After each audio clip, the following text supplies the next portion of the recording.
É, pô, tem almoço.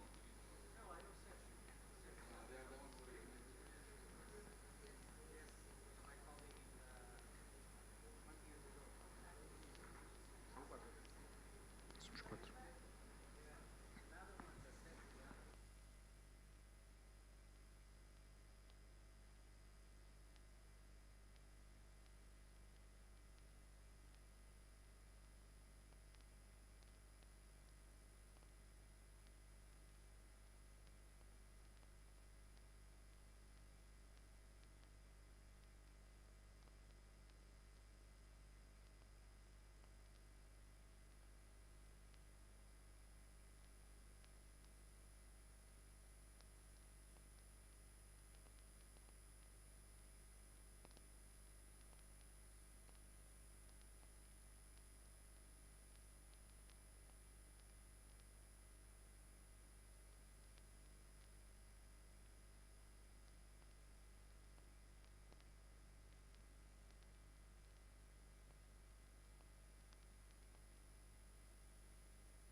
If you're gonna talk for if you're gonna talk Portuguese, yes.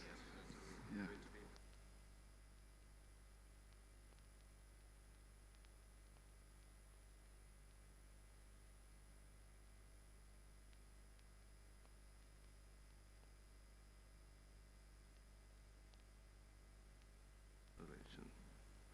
So how do you want to say? Where you want to sit? Turn it off. Yeah, it's okay.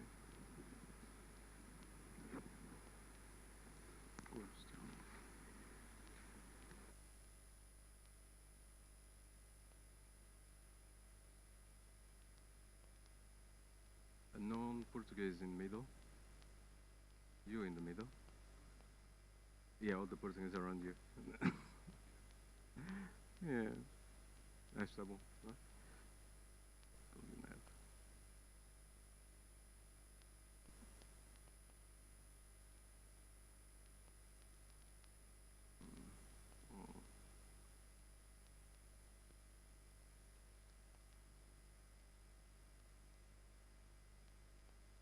Hum.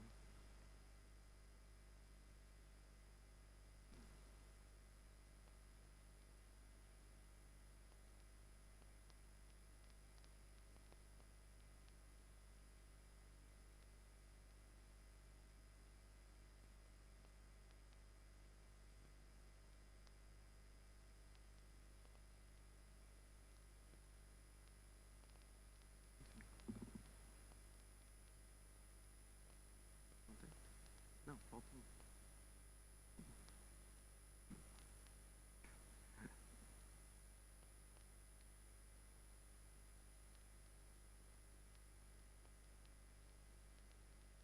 Dois, dois, dois. Dois. Dois. Dois, dois.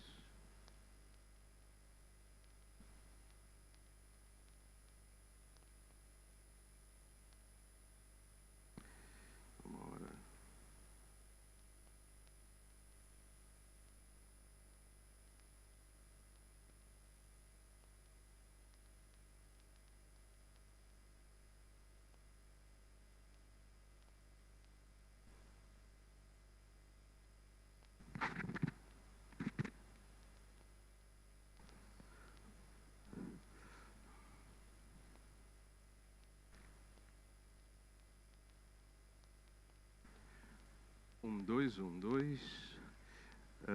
Podemos testar os micros? Estão todos? Alô? Testado. Teste.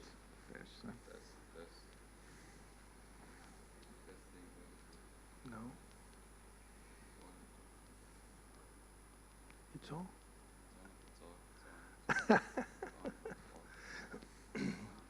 Battery. Yes. Need to press. Need to press. Test. It's working. Okay. I have a key. All right. Sweet. All right. I put my translator. Ok.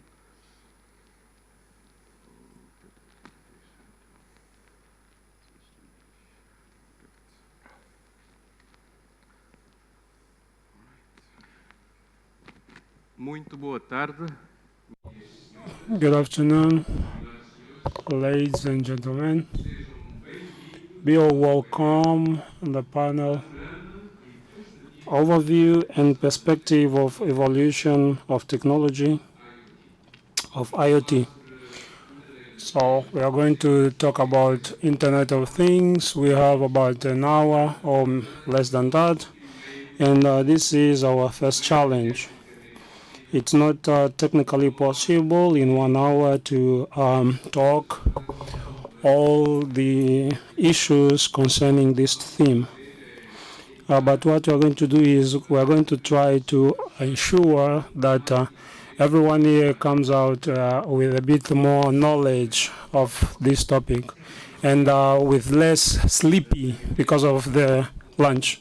So this is why I count on your and colleagues with many experience, and now they are going to show us the perspective in presentation. Today we are going out of the box, and we are going to start to make a question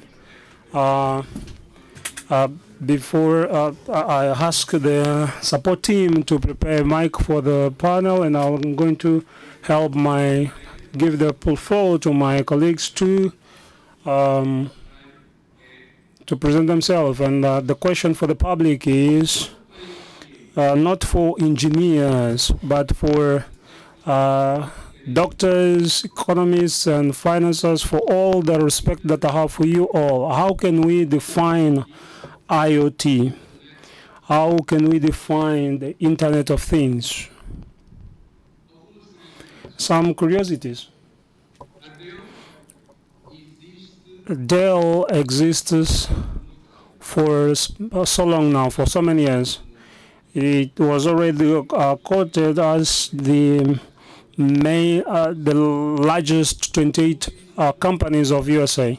In terms of numbers, in terms of employees, they have 175,000 until these data were elaborated. And today we have the pleasure to have here in our midst Honey Club, who will in 30 seconds, is going to talk a bit about himself. Okay. And thank you for hosting me here. My name is Hani Khalaf.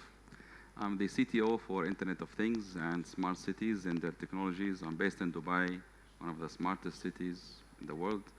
And I basically discuss with customers problems and how technology can solve these problems with IoT and other technologies. Obrigado, Hani. Thank you so much. In 1984, that was the date of Dell Foundation. Inatel was founded in 1975. Leonard, be welcome once again. Leonardo, who doesn't know, it's more like Angolan. Every time that comes here, he used to support us in different ways. Please, in 30 seconds. My name is Leonardo. I represent the Institute of Telecommunication in Brazil. It's a school of teaching as a high tech, and we also render different services of internet in Brazil market. And I'm also referential now in IoT and also agriculture, also in intelligent cities in Brazil and also in South America. 70 offices, 700 offices, and more than 1,000 employees. How do you manage a company like that with a company that is more than 170,000? Today is not the time to talk about that, but please present yourself. Thank you so much. It's a pleasure to be here with you. My name is David Gonsalvo. I'm the partner responsible for the technology area for concerning Angola, Mozambique, and Portugal. So we call it emergency transformation and technical. And with our team, we used to come to Angola for so many years, and it's about 40 years or more than that. So I work with Angola since 2008, and with these 40 years less, and we help our clients in formulating their strategies in technology and also the implementation of solutions, including involving IoT. Thank you so much. So you have the definition. We need a volunteer to give the definition. What is IoT, especially if it's a feminine voice? So how do we define IoT? Internet of Things. People who are studying and those who have already studied. Internet of Things. How do you define that? Join these two things. Olá, yeah, obrigado. We have a volunteer. There's a lady over there. We have a very short time. Good afternoon. I'm Erica Barros. I'll define IoT as the interconnectivity between various electronic devices via the internet.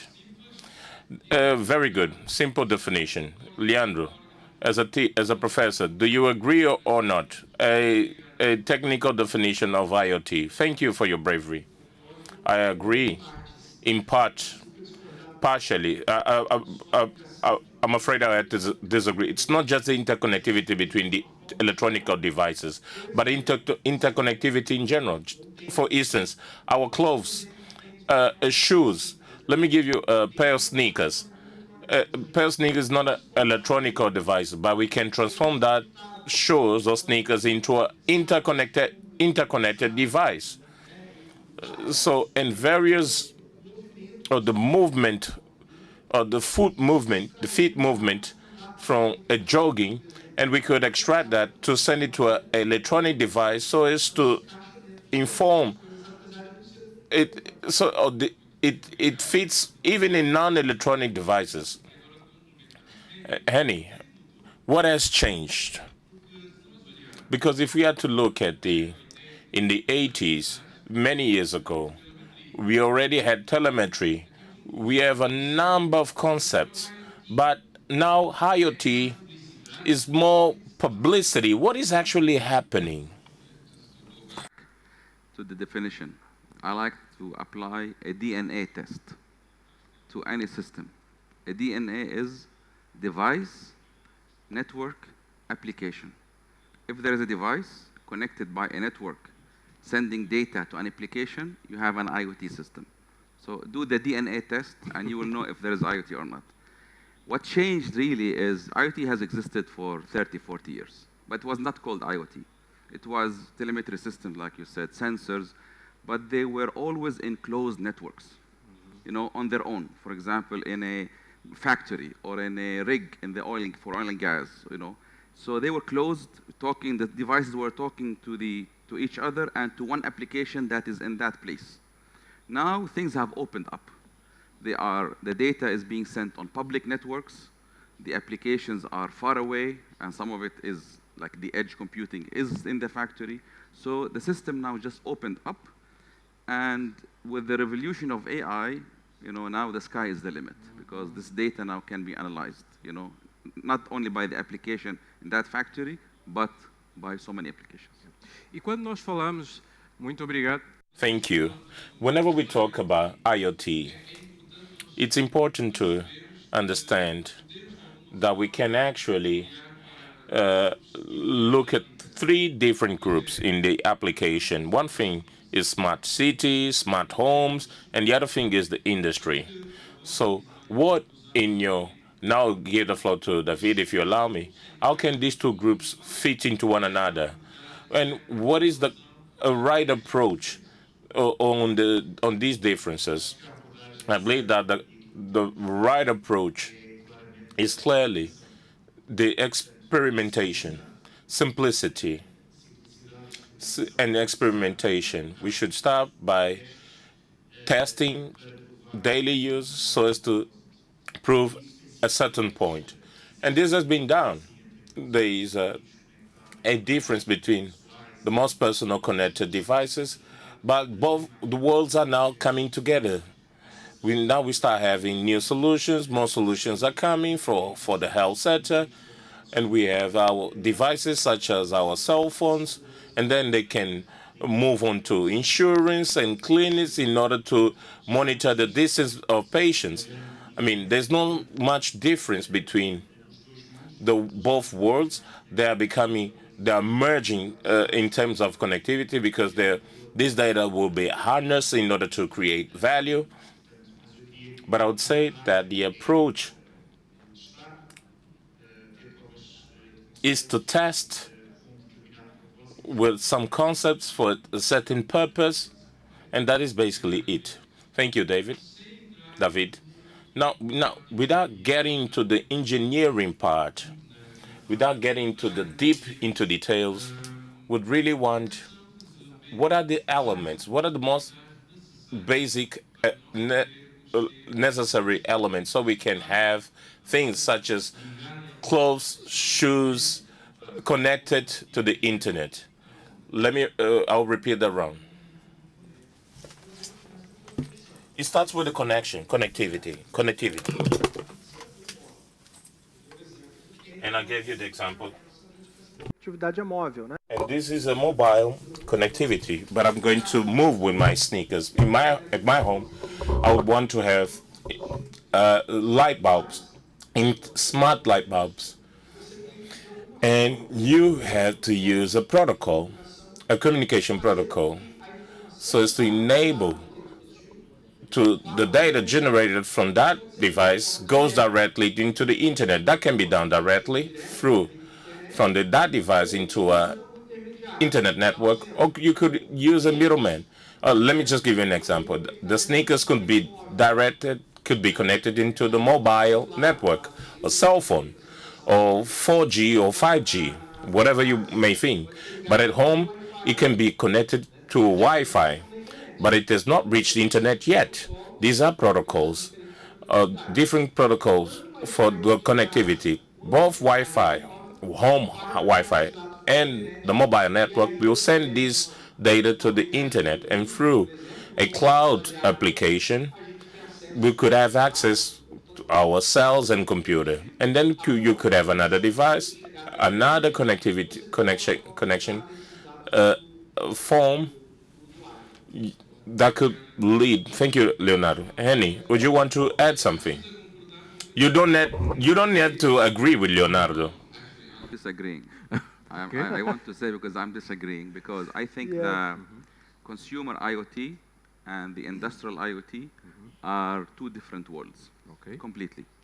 In consumer, we're connecting the device to have luxury at our home, automate our home, know what's happening how. Maybe we connect a sneaker so that we know how much we walked. This is nice and good, and there are companies specialized in this. Dell is not one of them. We are specialized in the industrial IoT, which most people don't see, which is connecting vehicles, factories, utilities. This is to me the real IoT, because that one starts with a problem that the business has, and then attempts to connect things and collect data to solve it.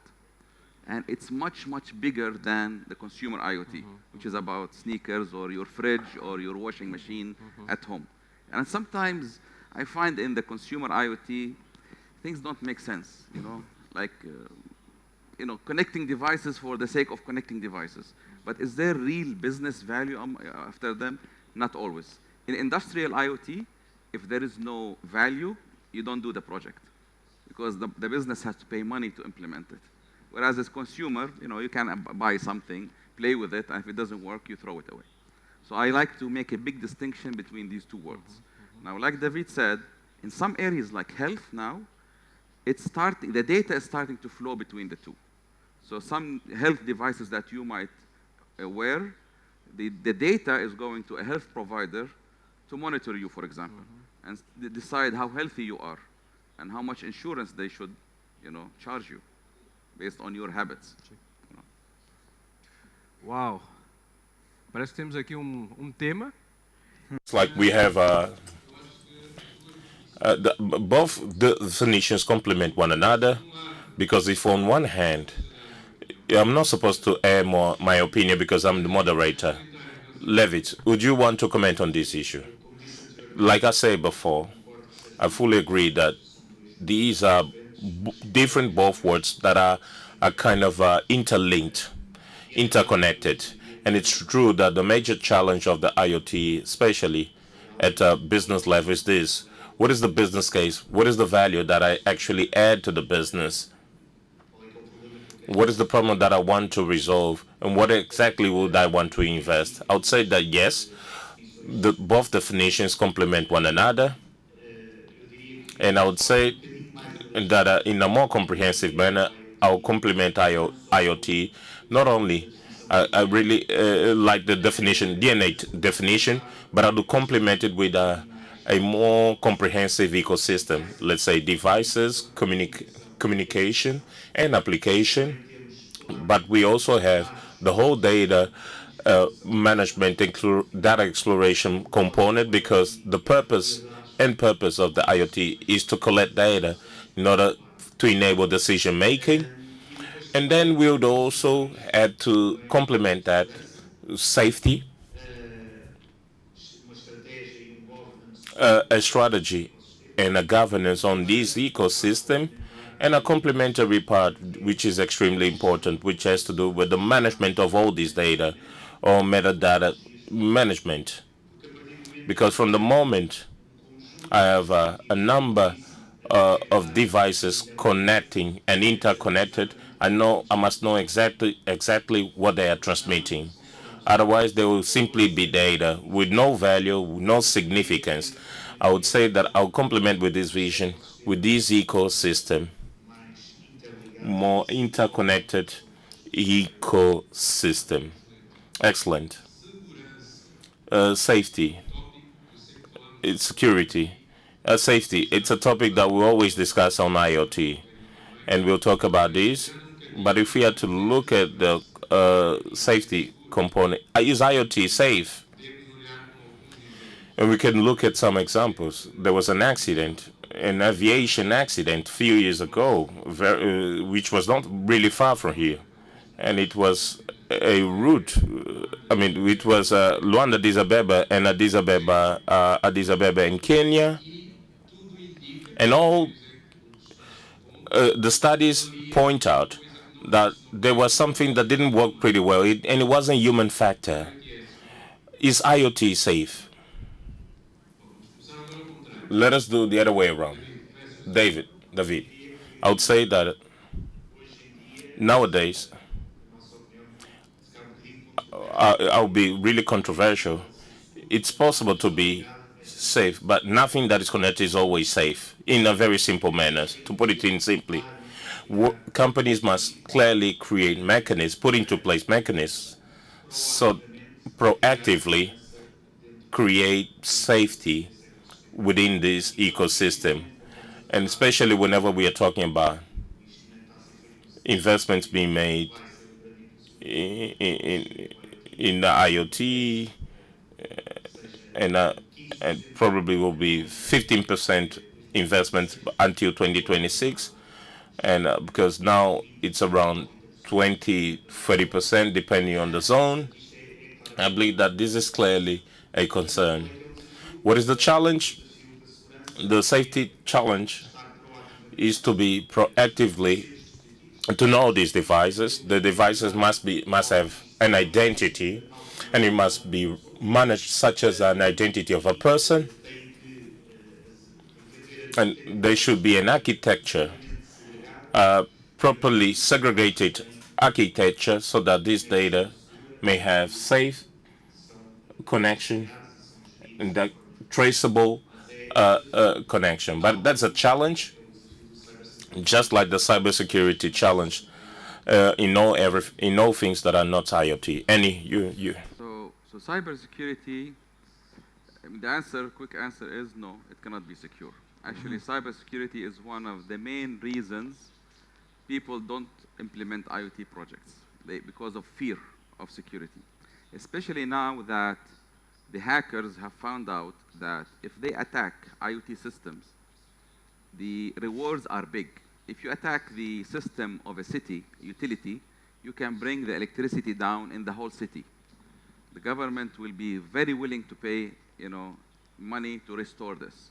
If you control a nuclear reactor, you are not giving ideas, right? No, I'm not giving ideas. I'm not Just giving to ideas. understand. This is all publicly available on the internet. Okay. Okay, but no, I'm not giving. I'm just saying because these systems were closed, hackers did not think of attacking them. Now that they become more open, there are ways to get in. But of course, again, and this is my personal opinion, once something becomes connected and digital, you're gonna be hacked one day. It's not a matter of if, it's a matter of when. Yeah. So what you can do is just keep your systems updated. And one of the most important principles actually we adopt now in Dell, and we are promoting this whether in normal IT security or OT, is the principle of zero trust. Okay. And like we were discussing with my colleague, usually you are innocent until proven guilty. In zero trust is the other way. You are guilty until you are proven innocent. And companies who implement IoT have to take security very, very seriously, because usually the consequences are big. If an oil and gas company stops a pump for a day, 24 hours, the consequences, damage, reputation, monetary consequences are big. So security is extremely important in IoT. Thank you, Hani. Leonardo? Assunto bastante. It's a quite interesting topic.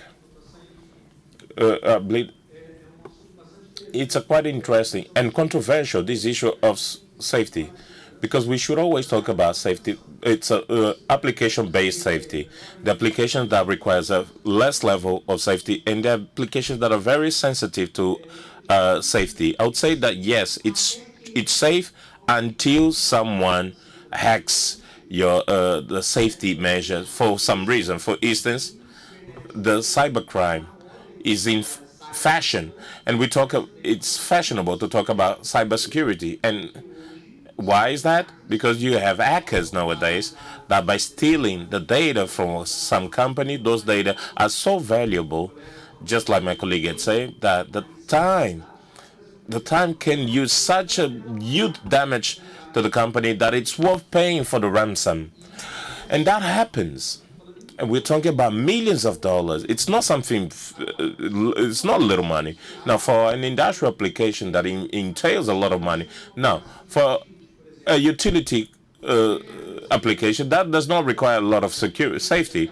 We will even play around. We say that our fridges will be interconnected, and we will some even tell to warm up the beer instead of freezing the beer. And I work with smart cities a lot, and nowadays we are implementing interconnectivity projects for public lighting, facial recognition camera, vehicle tracking, and interconnecting with the big data. There are level safeties. Whenever we look at the industrial applications and for smart cities and for utilities, there are different levels of security.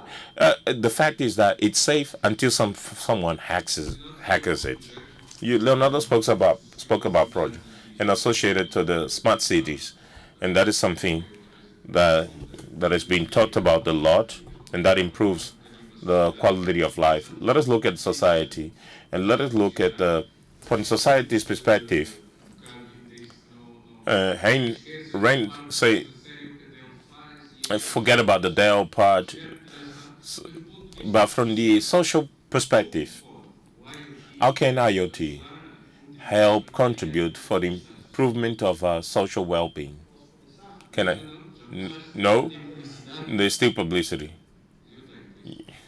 Great subjects. Because I talk to smart cities all the time, and actually IoT, smart cities cannot happen without IoT, you know.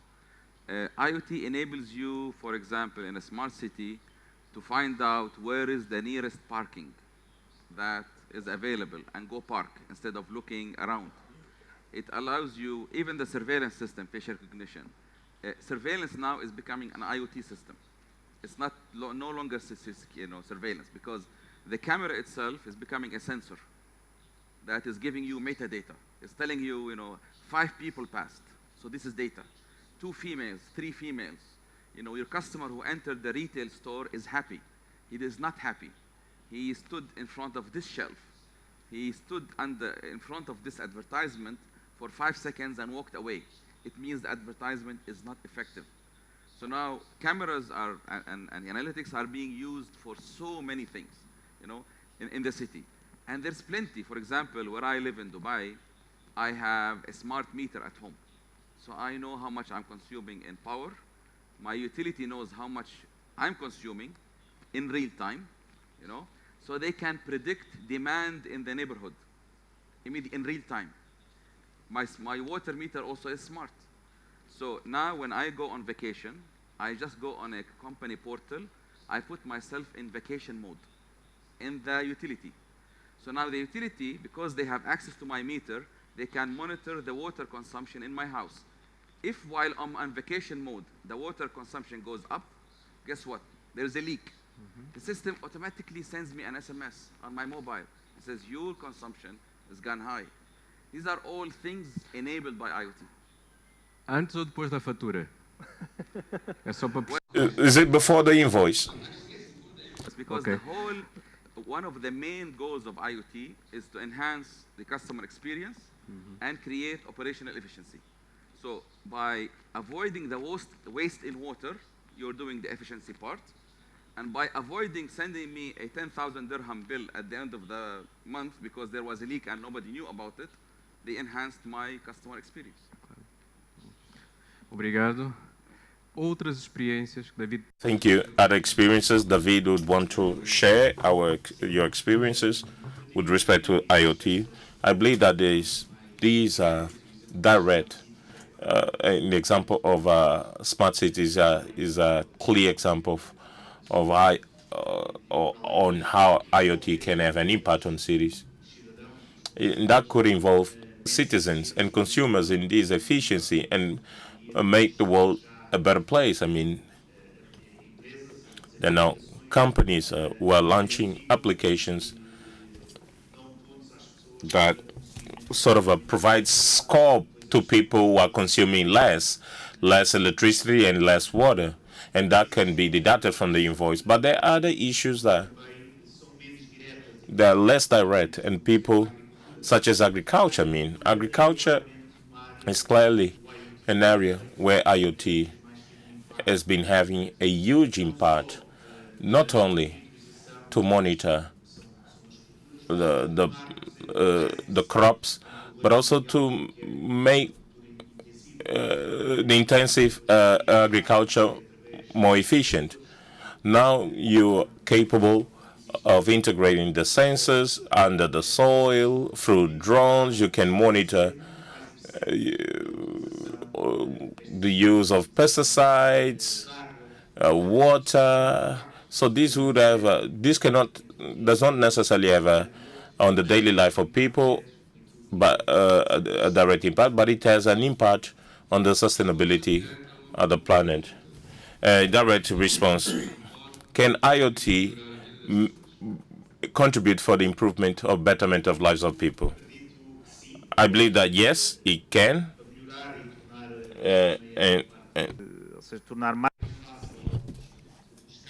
To make easier, for example, because the automobile industry is an example of this.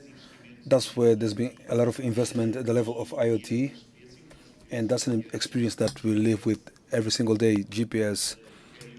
If I want to go from point A to B nowadays, I can easily go to my mobile phone and know how will I travel from point A to B without ever going there.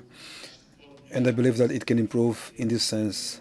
It can have direct impact, indirect impact, because nowadays the concern of sustainability is focused there. So everyone as citizens, we should have this concern and we should contribute.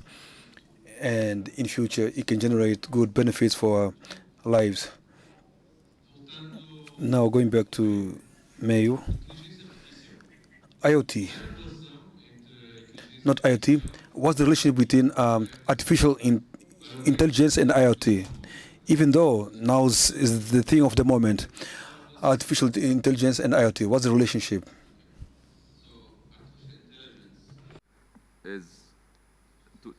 Is, is a science where you need three things. You need data, you need good computers to process, and you need algorithms. So this is the formula for AI. You know, in the old days we had data. We did not have powerful computing or algorithms. Algorithms existed, but not very advanced. That's why AI was not. You know, now the three components are available. You know, and you know, so IoT contributes to the data part in AI. There are things in AI use cases which you cannot do until you get IoT data. Example, if you are a manufacturer, and we have actually a customer who's doing this. You manufacture pumps. They manufacture pumps, big pumps for oil and gas. They are in the middle of the desert. So before, what happened is they used, when a pump fails, they used to send somebody on one trip, a long trip, find out what failed, come back to the, you know, get the parts, and go back another trip to fix it. By connecting that pump remotely and measuring vibration, temperature, all the operational values of that pump, they can first predict when it will fail. That's the prediction part, which is AI, predictive maintenance, and it's built on data coming from the pump. And then, you know, once it fails, they don't have to send somebody to check. They know what failed. So it's one trip to fix the pump, you know, if it fails. And if you predict actually when it will fail, then you can arrange the downtime in advance at the time that's convenient to you, because, you know, failures don't make appointments. You know, they don't tell you I'm gonna happen at this time. So you can, you know, schedule it at a time that's convenient for you or the remote location, change the pump, and then move on. So IoT is a big contributor to AI as a data source. Não sei se o Leonardo queira acrescentar alguma coisa nesse aspecto ou se quer pegar já. I don't know if Renato would like to. Okay, can you connect the next subtopic, regulation, IoT, and artificial intelligence? So it's really interesting because adding on IoT is the basis. It's the basis. It's where we call transactional of IoT. That's where you put the sensors connected to internet that are going to generate data. Data as a data is almost being nothing but data. You can transform that data for information. I'll give an example of a book. A book is a block of data, but it's not worth it if you don't read that book. So there are data there. You need to look for information. So when you start placing various transactional for IoT, you generate a lot of data. For example, in a city there's lighting, you need to monitor vehicle, monitor water. So we look at the correlation of the data that result in a big data platform, because there are a lot of data to be correlated. And the intelligent decision can be done by artificial intelligence, like computer, for example. Now speaking about regulation, yes, we need regulation. And we are speaking about new things, disruptive, that's scaring a lot of people, especially the topic on artificial intelligence and the bit that we have about the technological evolution, and it has been developing quickly, has been changing our society. I'll give an example when speaking with the younger audience to know how WhatsApp has changed our way of communicating. Nowadays at home, I cannot speak with my kids in the room. I have to call them through WhatsApp. And if you call them, they won't take the phone. What they do, they answer by using mobile phone, using WhatsApp.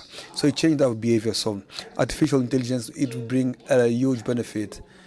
It will improve resources for companies and processes, but it also brings some disadvantage, loss of some jobs, and so on. So we need an important regulation now looking at the benefits and the disadvantages so that the society can continue a bit organized as it is nowadays. The issue on losing jobs, some days ago someone asked me if this technological advance will result in people losing their jobs. And what I remembered is that those who were about to lose their job are the ones not going to lose their jobs. In other words, people don't study, they don't make research, they don't innovate, they don't change, they are doomed to be without jobs. I know that's not your case, but it's not supposed to blame IoT or artificial intelligence. It's how things are, and there's nothing. Leonardo, okay, you have the floor, Leonardo.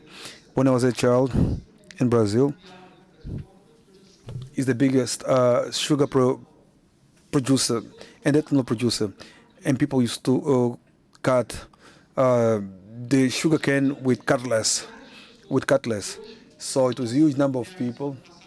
And weeks ago, I was looking at a farm with technological trucks taking the sugar cane. So people used to cut sugar cane with cutlass. They're there to innovate, they're to change. So in Angola, we have brilliant students, intelligent students in every school. But I remember that I spoke about ITEL, Emil, and other IT institute, whereby young people they do a lot of things out of the box and really interesting things. So based on your experience, what are the advice that you leave for these young students and so on, so that they can speed up and follow what's happening now at the level of IoT and artificial intelligence? What's the advice that you have for the young students? 10 years ago, people asked me, okay, how do I get trained on IoT? There was really very little, almost no curriculums on IoT 10 years ago, because it was a new technology. It was something new that people were talking about. Nowadays, of course, in universities, I'm even seeing now some topics on IoT in the undergrad level, which does not exist. That's something very good. So, but really the experience in IoT comes from doing it, from implementing it. So my advice to students is, of course, you have to have the interest and passion, of course, to do this. And because without this, it's not an easy domain. It's so verticalized. IoT in transportation is different from agriculture, different from utility, different from smart cities. And each one is a monster by itself. So experience is what gets you all this knowledge to understand what's happening. But there are courses online on the free platforms that are there. There's lots of courses that can give you the basics. And as a student, if you want to also play with it with your hands, there's many providers who provide like Raspberry Pi or Arduino-based systems, which you can buy for $50, $100 and start experimenting to understand. Don't say like that. The $50, sensing. $100. Sorry? It's too much. It's Eu prefiro a abordagem do gratuito. Vamos lá ajudar porque os estudantes estão. Let's say free of charge, because students are starting their life and life is expensive now. So let's start. maybe some companies can sponsor this and for students. Há estudantes na Some sala, companies, não há? Há estudantes. Some companies, okay? Dell, ok? No final já I did sabem, not vão say para Dell. Dell. I said some companies. Okay, thank you so much. You're welcome. So, this can be good to understand the idea of sensing, Okay. because you need to understand what is a sensor, how the data is getting in, how often, how you collect it, save it, and then you will understand, how to apply this later in life in the business. Thank you. E Eu obrigado talvez- pela bolsa, não é? A bolsa de estudo e o sponsor. Thank you for the scholarship and the sponsorship. We have fulfilled our objective for today. I'd like to add by saying I believe that practice makes perfect, and I believe that the university and the companies they've got, they can play a very active role.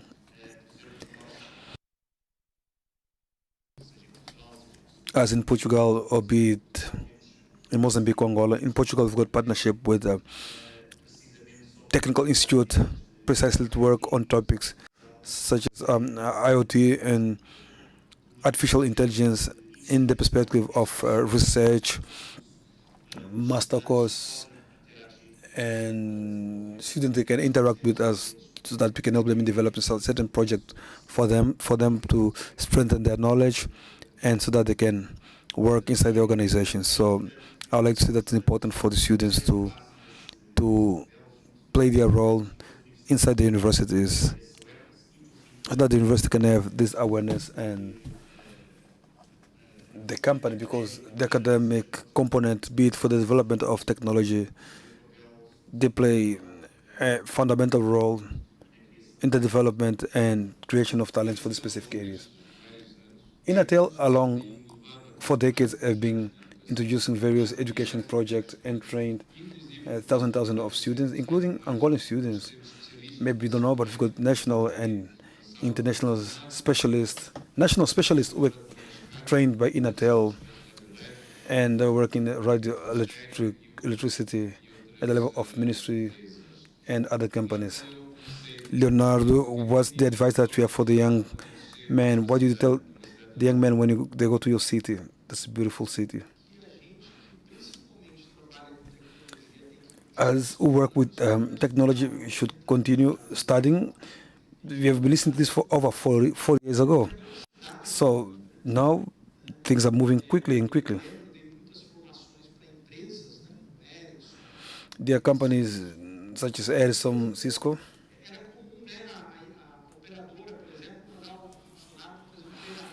So we can try to have training. Forget it. We have to know where to train, but nowadays the young men they should be well disciplined. You should not focus on one knowledge at all, unless you're going to do scientific research. So if he's a professional, he should be multidisciplinary in terms of knowledge. You should not wait for someone to train you. You should go and look for knowledge. Don't wait for knowledge free of charge. As you know, can you repeat? Knowledge is internet. Knowledge is in internet. It's there. It's available. You have before you. So you cannot say, okay, I cannot do this and that. My son is 19 years old and is programmer. And he said, okay, hold on. Since I'm about 50, and I asked him, okay, we got a project from a language that you don't even understand, and he gets it. And they're like, okay, gosh, how is it learning from the internet? And now with Chat BPT, they can put the code. So you have to be dynamic. You have to be faster. Because what's at stake is after 2 years, there's another thing that will be invented. So it's a great challenge, especially for those who work with technology. But it's nice for those who know it. We've got a few minutes.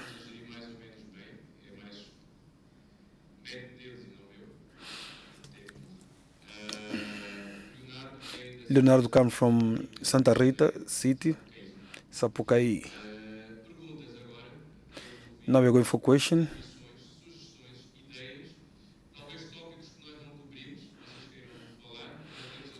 We've got some questions for some minutes for question.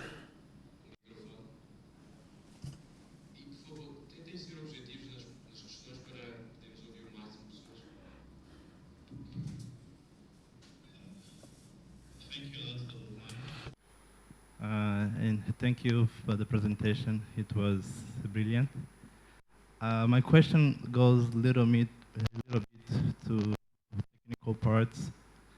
And I like the way you guys were dividing IoT for home application and smart city and industrial sector.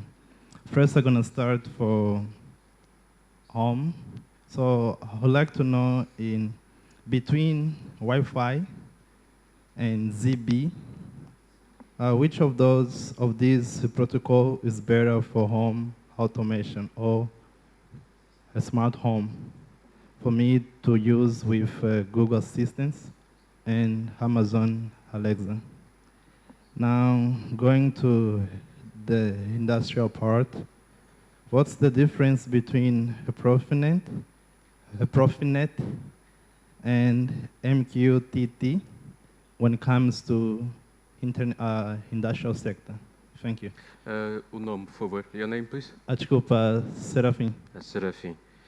As perguntas de Serafim, lembra-me às vezes quando meu filho faz-me ali umas perguntas e eu tenho que correr antes de dizer que não sei, não é? Mas tenho que correr Google, ChatGPT antes de dizer que não sei. It reminds me when my kids ask me a question, I have to run before, instead of saying, I don't know. So more questions? No, a difficult question. Okay. Can I ask a question? You make a standardized question.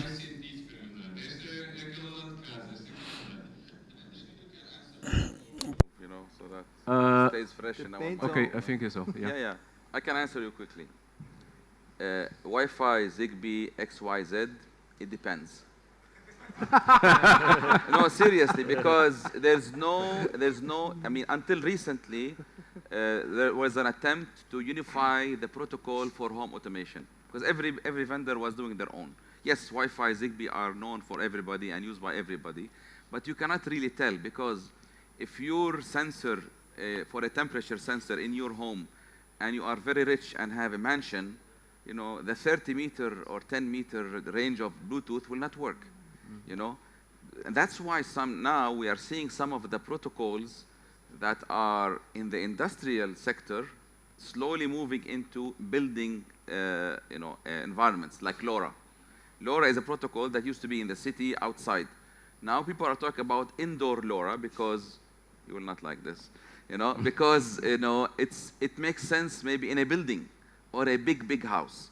Wi-Fi again has a range of 50 meters. What can you measure in 50 meters? And there are evolving protocols, wireless protocols now, that are appearing. We don't know what's coming. That will allow you to go more range, and running on a battery. So that's for the home. For the question on industrial, Profinet, there's, in the device which is connected, there is southbound towards, or in the gateway, or the device that collects the data, let's say. There is southbound, which is Profinet. So this is a legacy protocol used by machines from a long time. And the device that's collecting the data has to understand it. MQTT is a new protocol, relatively, that is used to, after you take the Profinet data, which is old industrial, a software has to convert the protocol into IP, Internet Protocol, and then that's when MQTT sends it to the IoT platform in the back. So most IoT platforms prefer MQTT. Eu não resisto a essa questão. O tema do... No, IP topic is no longer a topic, right? Because the concern was IP version 4. Version 4... deixou de ser tema. É só essa minha... There's no longer concern about the IP address. It depends on the number of network. My question is, globally, there was this concern. Afinik had this question, and they're forcing everyone to move to version 6. And today, what we have seen is that pressure is reduced. There's not much pressure to move into 4 to 6. who are pushing you to go IP version 6 are the ones who want to sell you IP version 6. Now it's true, yes, the world will run of IP addresses, but the concern was not IoT. The message was all devices, laptops, everybody, everything uses an IP address. Na verdade, o que eu quis dizer é que ou IP4 ou IPv6 depende do número de redes. IP4 or 6, it depends on the number of network that you build. I can build my network with IP version 4, and it's more commercial. More questions?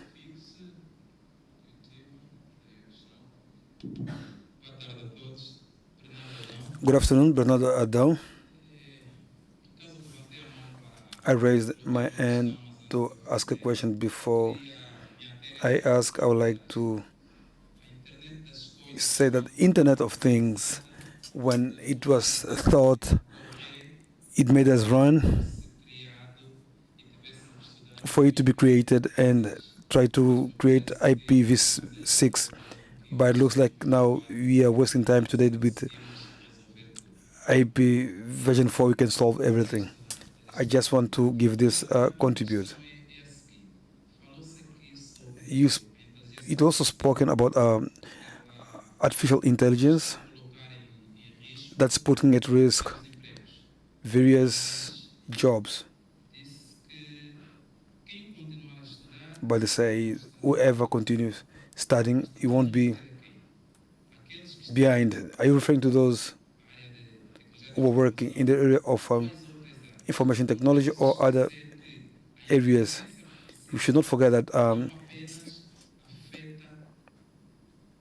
artificial intelligence does not only affect those from IT area, but it affects other areas. So what happened to people who lose their job due to us as an engineer?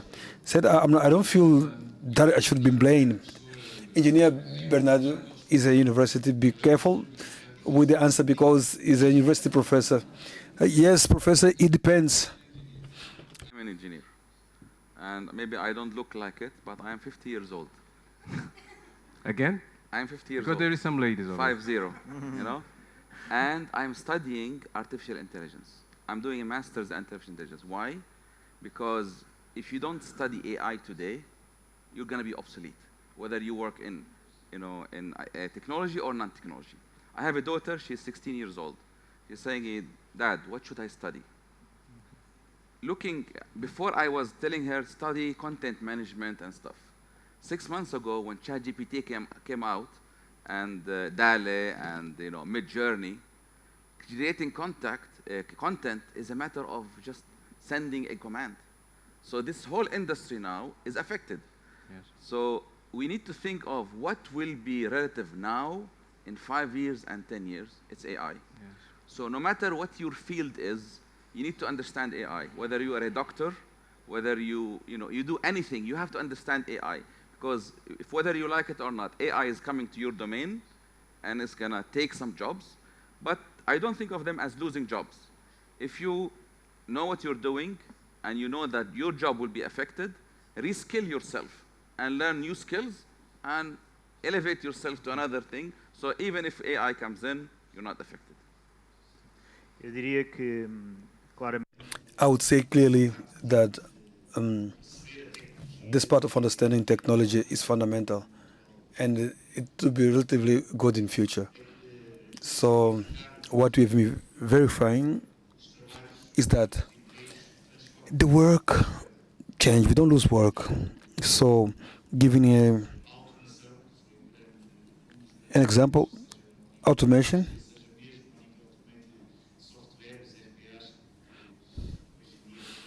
Software and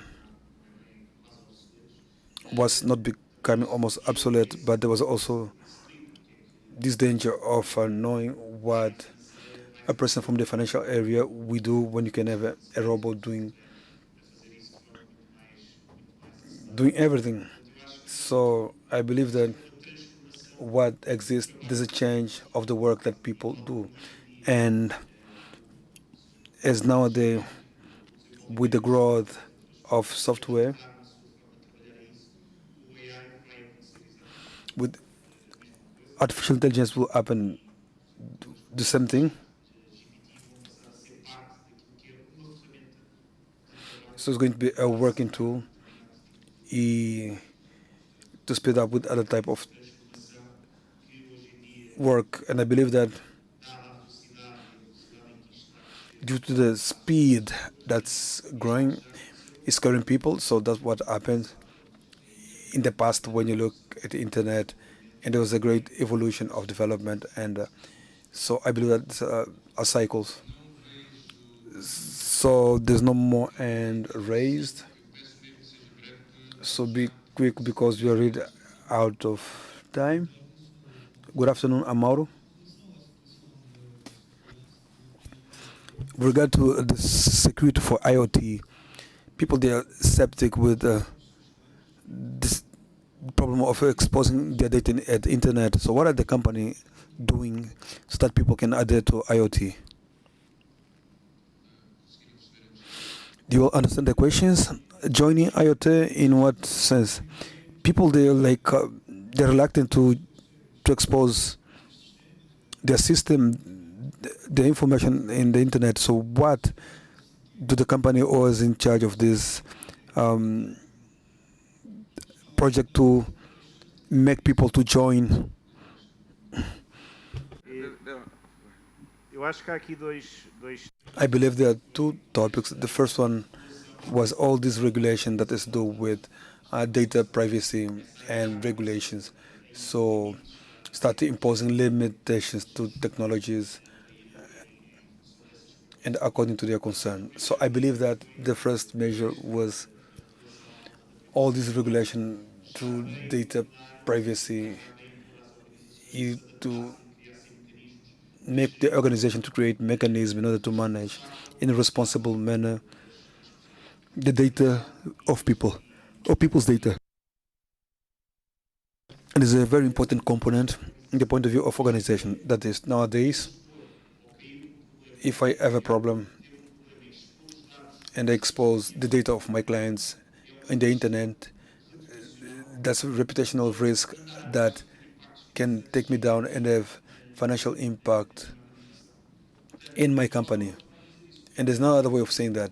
I have to look at it in a very serious point of view of privacy of data, as I said, and from there we listen to the advice as we spoke about zero trust. Zero trust is clearly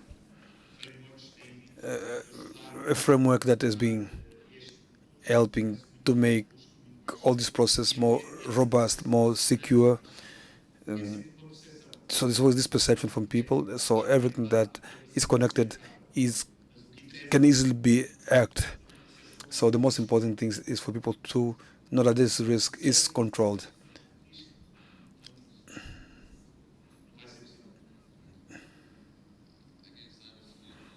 Look, investing in IoT itself requires courage from the business.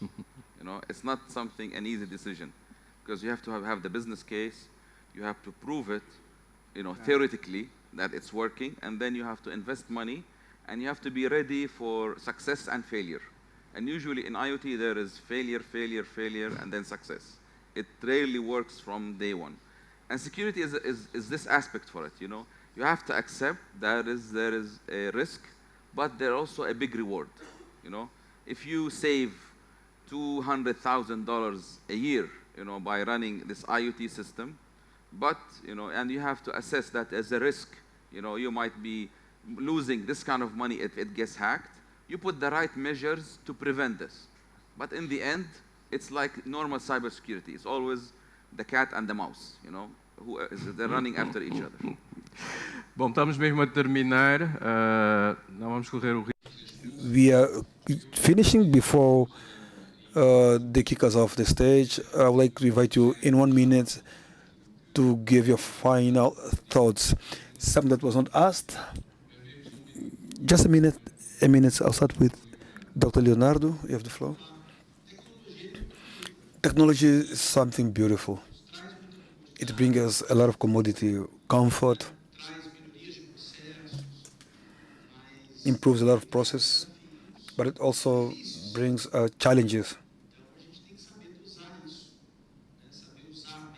But you have to know how to use it, use well technology, but never forget.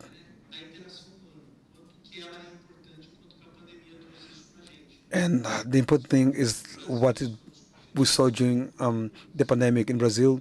We were confined, and that was bad. Um, that outdoor type of life, family relations, it should come before technology. And today we are too much focused on this.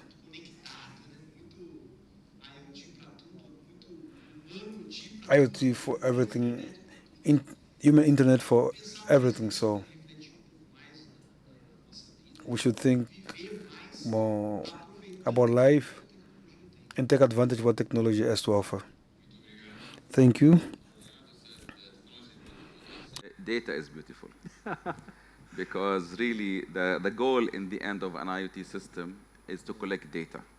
So if you look at the system, if you imagine an iceberg, you know, where the top portion of it above the water, this is the visualization and automation of IoT. What is under is what you do with the data of IoT. And this is the big part. So I encourage each one of you in your domain to find out how IoT can help you in your domain. Whether you're a doctor, you work in a construction, you work in safety and security, there is an application of IoT in your domain. So it's good to know it, good to know how it works, and what the implications are for your job. Thank you, thank you. Bom, Well,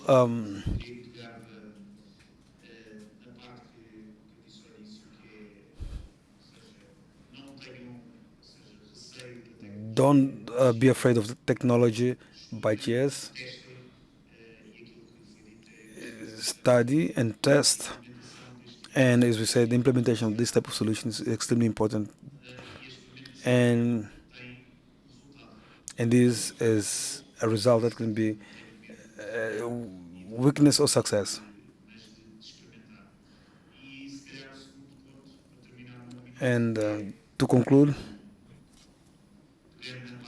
we should use the part of human relations whereby nowadays with technology and the work, it's important to continue active the relationship between people because with all these technologies, all this is built by people and connection between people. Excellent. I would like to, first of all, to ask for a round of applause for the presenters,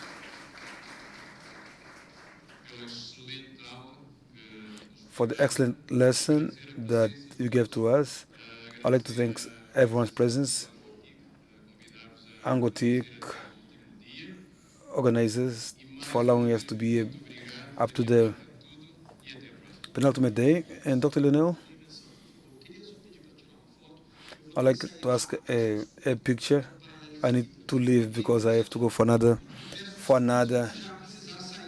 for another session. I'd like to apologize. Let's just take a photo because they are waiting for me.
stuck on you. Been a fool too long, I guess it's time for me to come home. Guess I'm on my way. So hard to see, hear the world.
Não vou promover agora aqui uma desorganização, mas era interessante que estivessem mais por aqui, até para a fotografia sair mais bonita.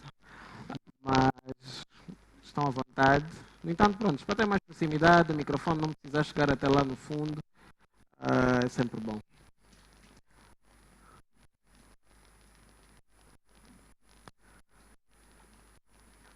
Obrigado.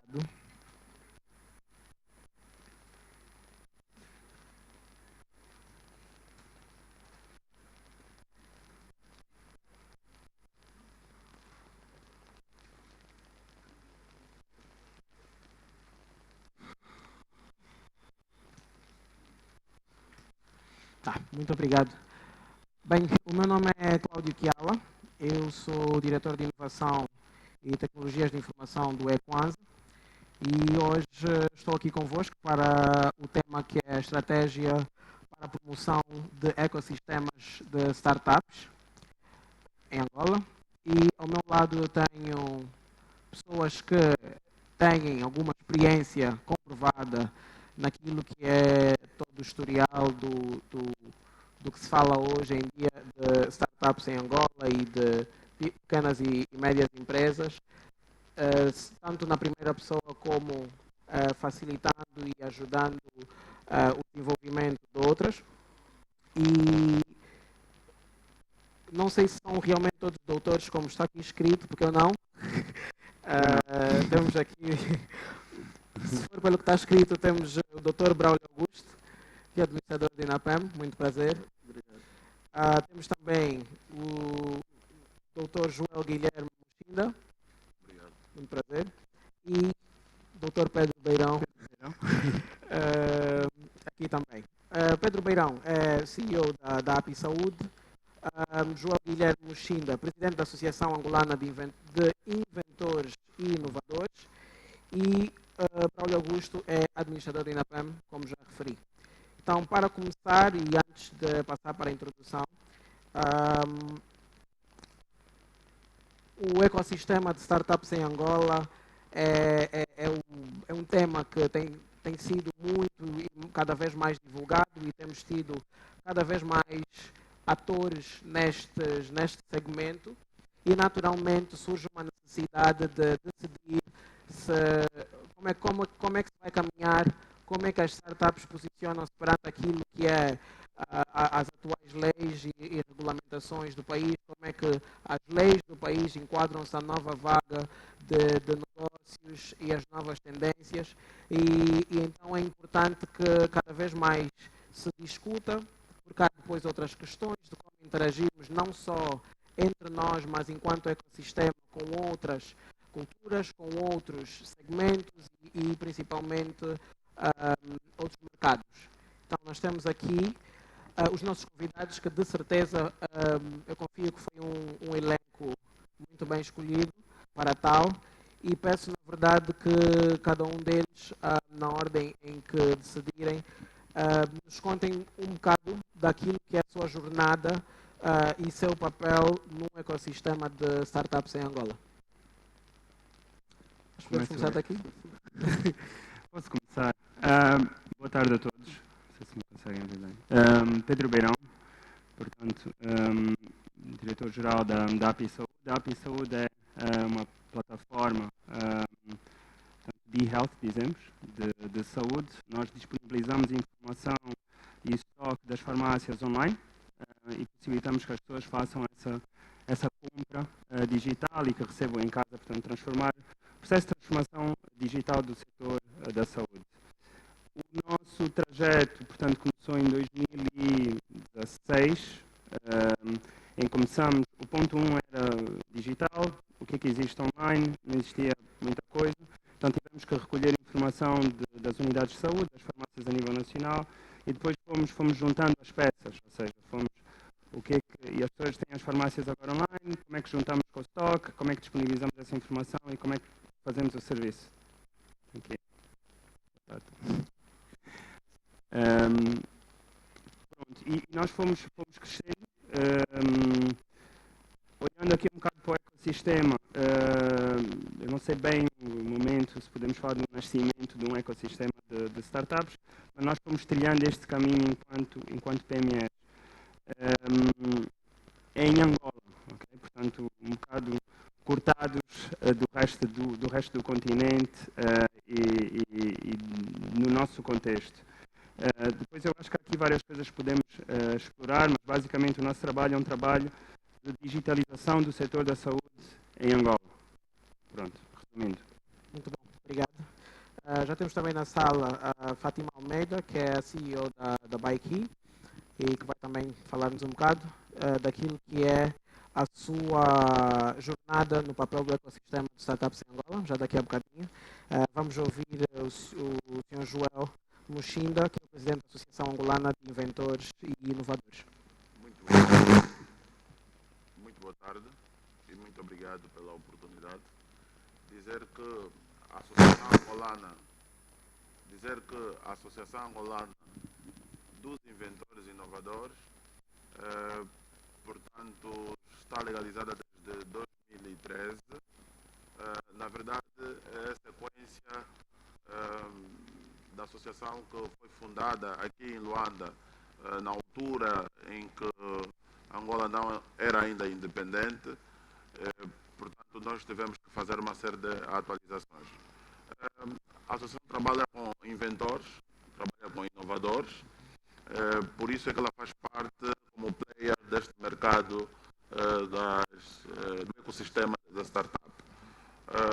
Portanto, no que diz respeito a projetos, temos vários, inclusive em tempos passamos na televisão com outros projetos que têm a ver com a física. Estamos a falar do monopólio, que está a concorrer agora por fazer demonstrações em universidades para o Prêmio Nobel. Temos projetos de caráter individual por parte dos inventores ligados às esferas da agricultura. Temos também projetos ligados à navegação aérea, estamos a falar de caixa preta.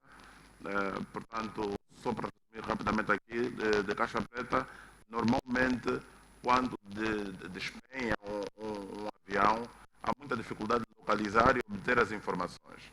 Então, um angolano teve a ideia brilhante, através de frequências, fazer com que as informações, não importa onde estiverem, sejam retiradas. Portanto, os projetos que eu quero mencionar são projetos que já foram testados na Alemanha e têm medalha de ouro, têm certificação e muitas vezes já publicamos na televisão. Temos também projetos ligados ao ramo de construção, tecnologia para ambientes de casa. Portanto, são muitos projetos, mas muitos mesmo, muitos projetos. E, portanto, como player neste mercado ou neste ecossistema, o nosso objetivo é promover os projetos. Como sabe, nós somos, diríamos, uma incubadora. As incubadoras normalmente não financiam os projetos. A incubadora aparece como uma facilitadora dos projetos. Querem network, querem para financiamento, que pode ser de uma aceleradora e outras.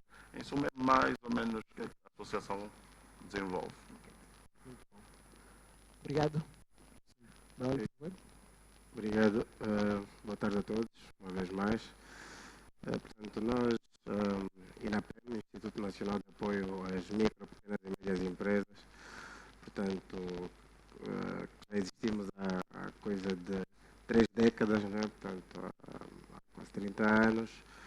Temos, no fundo, a responsabilidade de apoiar, portanto, o fortalecimento daquilo que é o ecossistema empresarial privado angolano. Portanto, nós...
some incubators that was thinking on startups.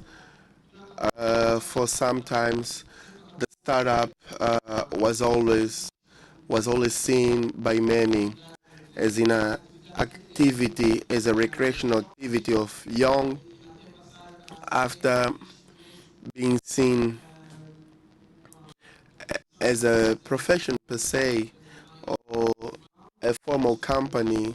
I remember there was no specific categories of a single window for startups. We would go to, as a companies, and now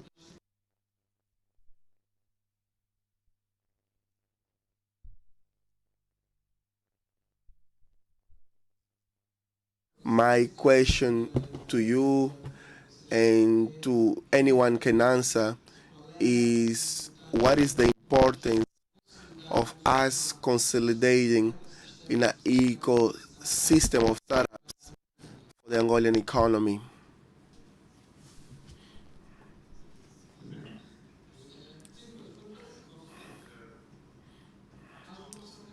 More than one person can ask.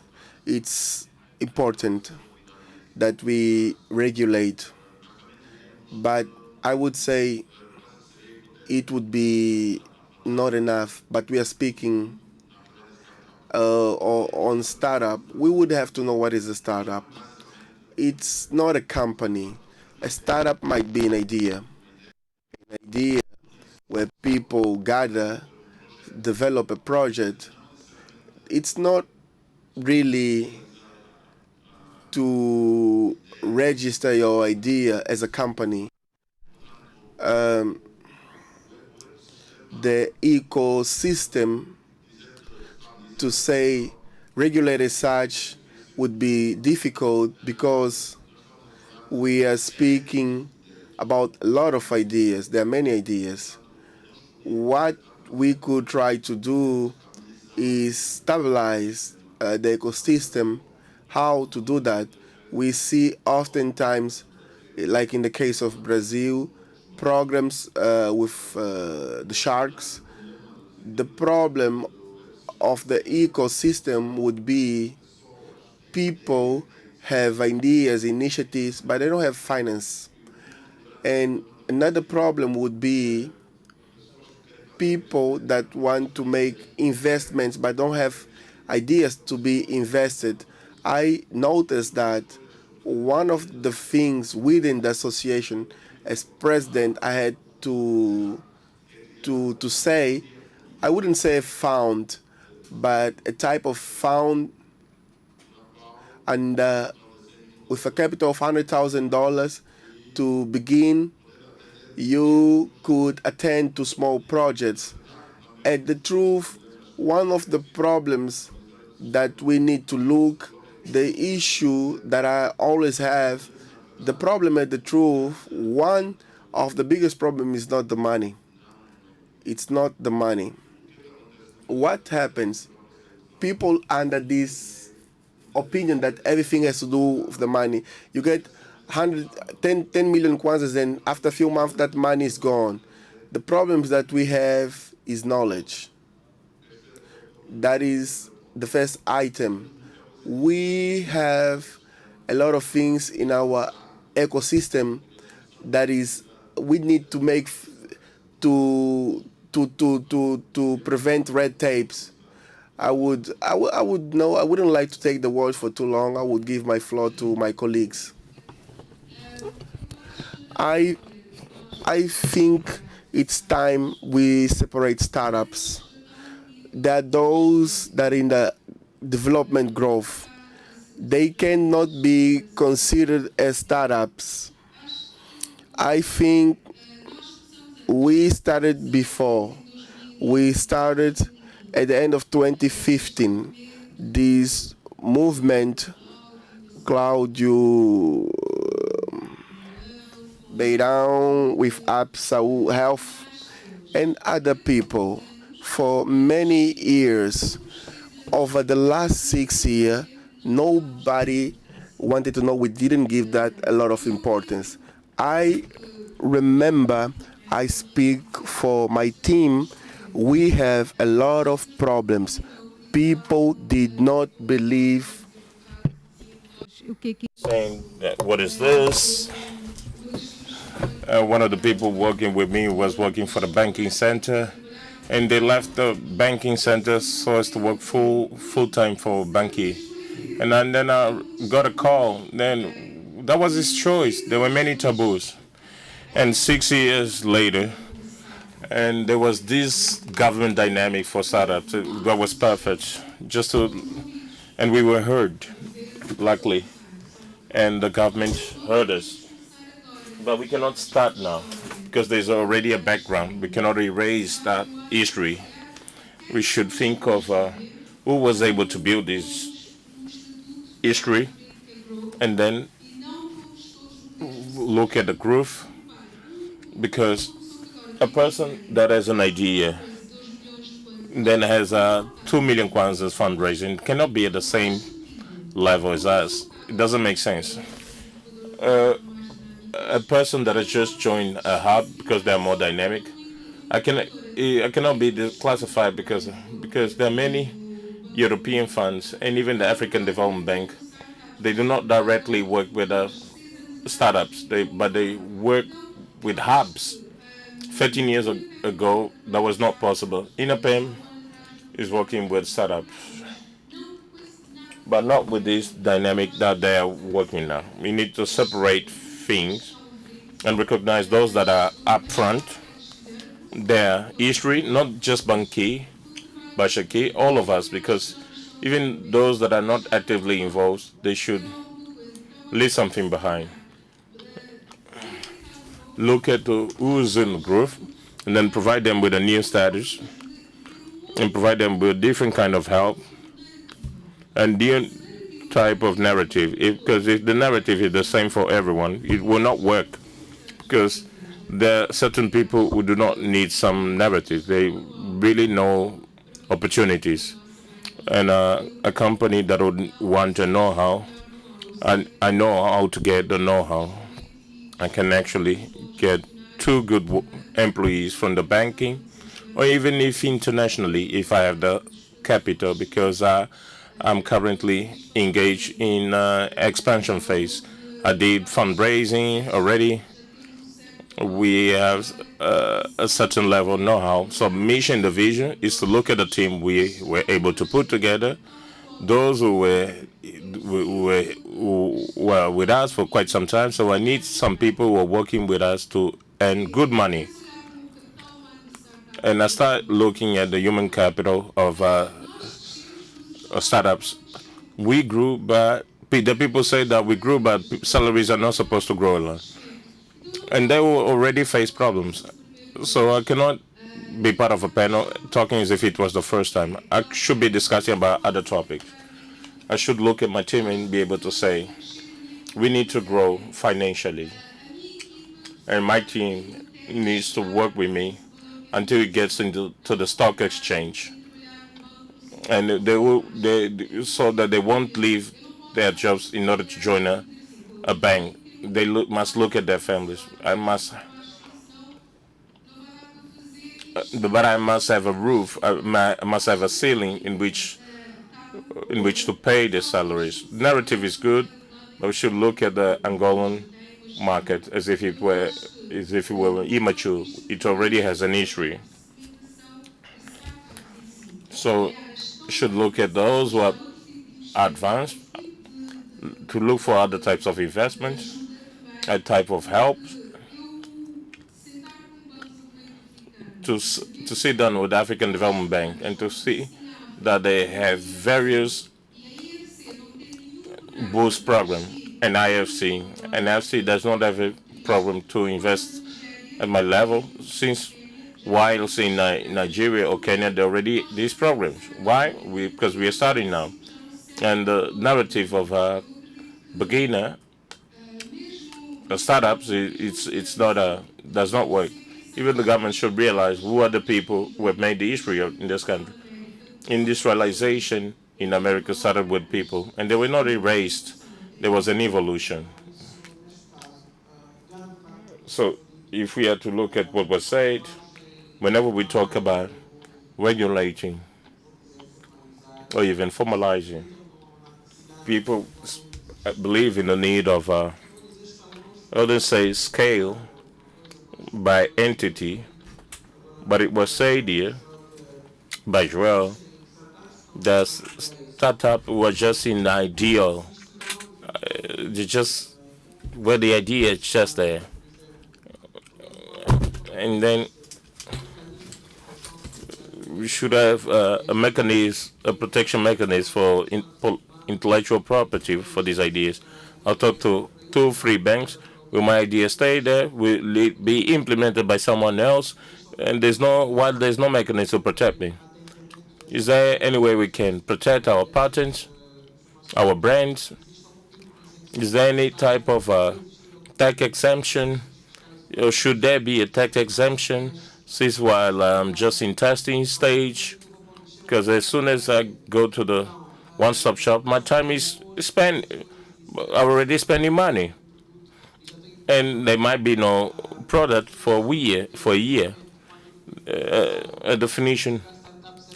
So you can be a startup for 7 years. When can they sort of jump into another phase and no longer be considered as a startup?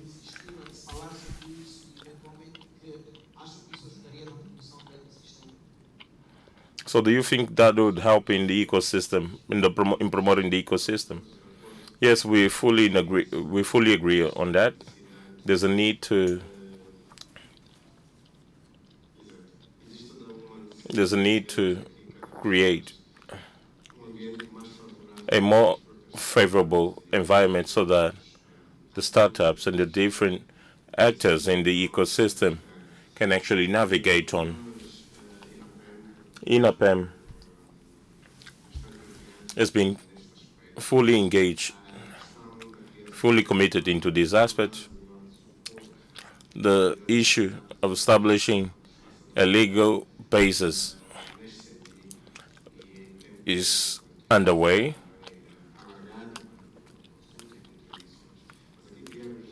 But here, I'd just like to emphasize that we've been working with support of organizations, experienced organizations, such as IFC, and very recently, about 3 weeks ago, there was a report produced, a joint report by IFC and us, where we looked at the startup ecosystem, Angolan startup ecosystem, but more than that, instead of a benchmarking, we looked at the key references in this domain. And we looked into our continent, African continent, where we focus on Nigeria, where they recently approved or passed startup law, and Tunisia. These are the 2 ecosystems that bring a similar reality compared to us. Probably Angola has an advantage, just like Baiki SA. We have an history, and I understand your concern. This history will not be erased, and we cannot just start from scratch. A lot has been done. Now we need to create an environment that will facilitate each and everyone's intervention. We in APEN, we must know our responsibilities in as far as ecosystem goes, and we need to also involve other non-banking banking institutions. So they need to find this environment that transmits some kind of security in order to support the ecosystem. There's already an Angolan startup and digital companies association, which was legally formed or constituted in February this year. We also have the INAPEM, so we have an interlocutor representing the class, but we should be able to define more clear measures in terms of benefits, incentives, and starting with the definition. We should start with the definition of startups and how they can position themselves. And we must say that we're not going to reinvent the wheel, and we'll obviously absorb from the best experiences and also learn from best lessons.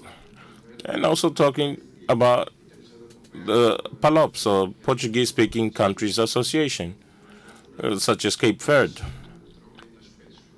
But there are some aspects that can actually be extracted and be brought into our reality. Perhaps it would be interesting. This IFC study, I was able to read it, and in a summarized manner, the study states that our ecosystem is not mature enough, and it was sort of a yellow-red. I mean, lack of almost everything, lack of market, lack of knowledge, lack of funding. So basically, there was a roadmap which states that there should be more startups, there should be more initiatives, more fiscal advantages. So whenever we talk about startups, the definition it could go either right or left, but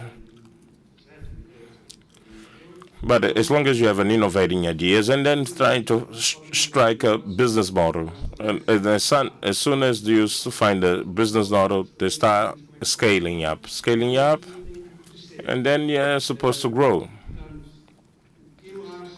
What I feel is that, practically speaking, if we have to look at the investment at the continental level, Kenya, Nigeria, and South Africa, they account for 80%, and the other countries a little bit less. And you spoke about 100,000. I believe that there's lack of experience, knowledge, and also lack of funding. And we should give an opportunity for them to make mistakes.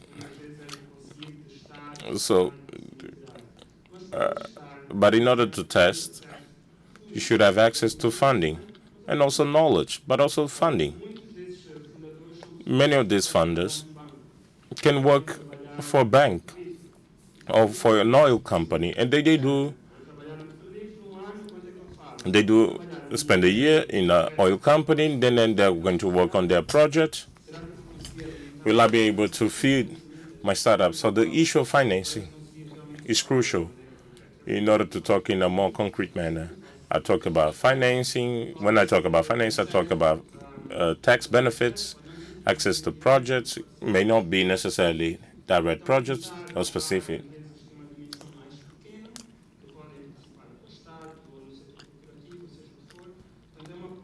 So it's a bridge that can actually be built. But I believe that the reality in our case is that our system is not mature enough. And we are very lagging behind compared to even to the continent. I'm talking about in the African continent. We're still behind. I believe that we are the largest fourth economy in the sub-Saharan. We need to catch up. So my last aspect should be timing. We've already discussed about some the projects, but startups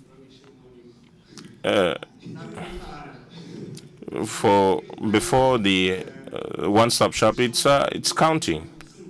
Sometimes there are 5 meetings, but 2 months have passed, 2 years have passed, 10 years have passed. My son has grown. Although I have the brand, and I just go for an oil company or go for the banking sector or join other project that gives me safety.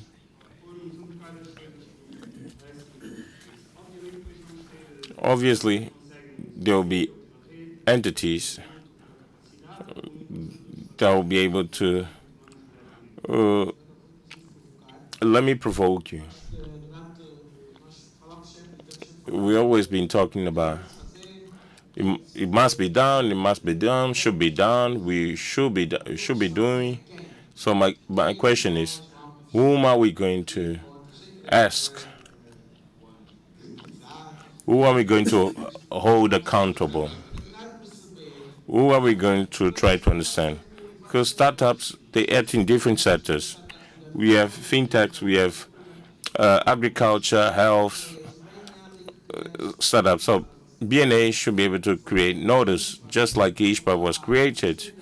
The Ministry of Health should allow health apps, should have the maneuver, should have enough maneuver to sell medicines. Agriculture, it's not just about opening an agriculture startup. There should be an interaction between the Ministry of Agriculture and other stakeholders. So to whom are we supposed to hold accountable or to support us? Otherwise, someone will do it. Someone, then 5 years have passes and nobody will do because someone was supposed to have done it.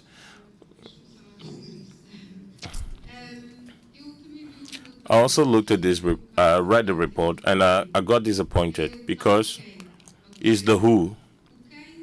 The who is the one who's able to provide money. Who can invest in a startup? It's the government, directly or not indirectly.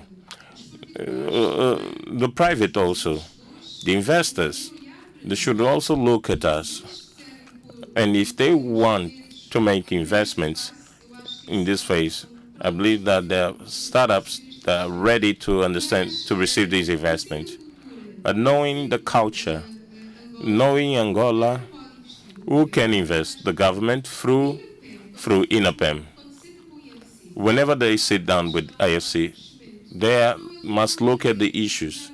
Otherwise, they are not going to bring programs such as Boost in Africa. There are thousands of programs. We're talking about Boost in Africa programs. We're talking about European Union. They have funding for startups in Africa. If you are to bring at least 3 programs, Angola can actually benefit from at least in $1 billion for us. But who's supposed to do it? It must be the government to sign this agreement. But someone should be able to provide a sovereign guarantee, because you're supposed to invest in your people, in your creative ideas, because that's how the rest of the world did it. INAPEM should sit down with IFC. You shouldn't just sit down and say that all of us are immature. We should take concrete phases. Because I speak to IFC themselves, and they say, no, I'm thirsty. I have servers. I have a license. I know Jose Carlos, and he does an excellent work, but I cannot go join a hub. I'm thirsty. So I say I have a headquarters. Come and visit my headquarters. And they say, you have fund, but I'll connect you. Liars with our colleague in Nigeria. Yes, I'm talking to a colleague in Nigeria. He says that your government is supposed to avail these funds. I went to the World Bank and people say, no, we are bringing. They don't bring anything. Why is that? Because at the time they are supposed to bring the funds, they bring the funds for poverty and not for creative ideas. So we already found who should be held accountable is the government. Now, INAPEM.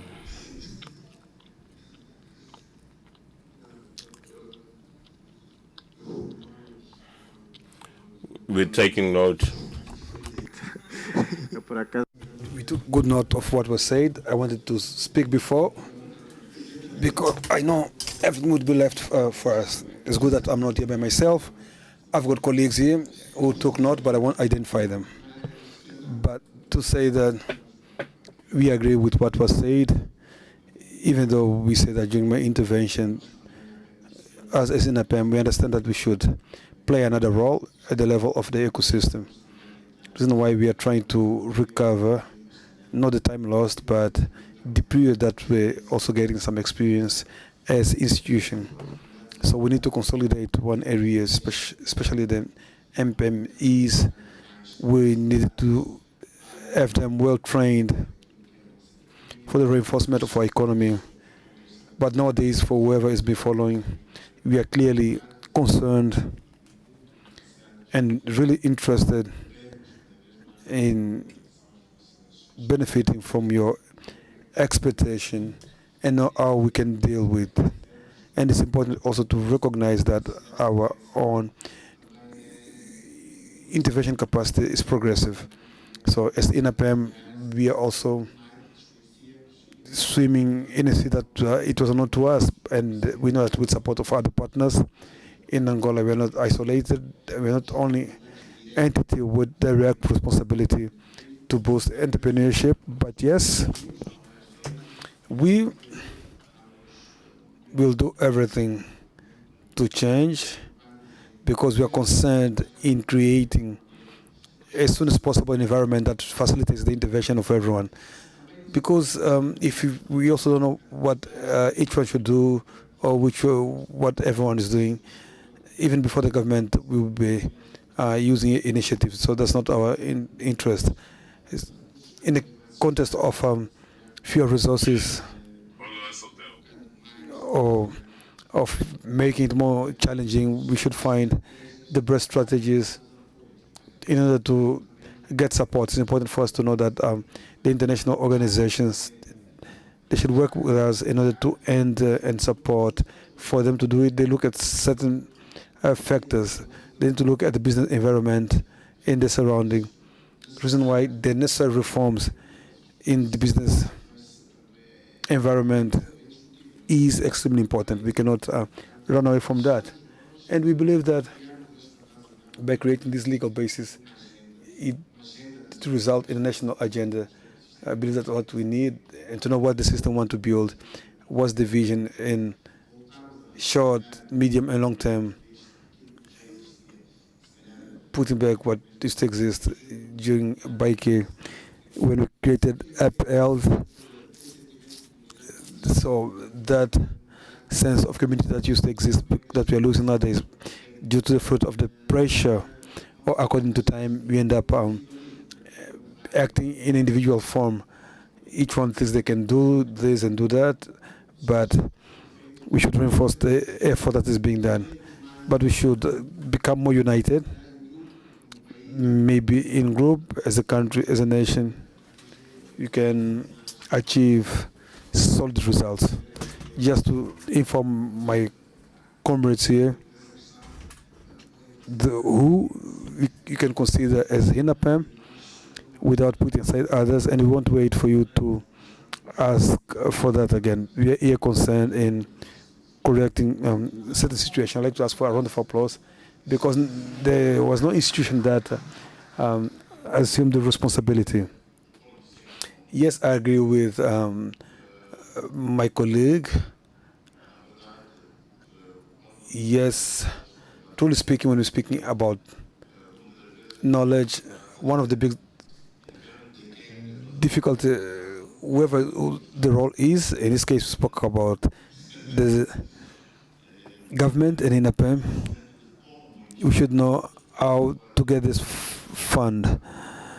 I'll speak about my particular experience. Angola, I mean, operating in Angola is not easy.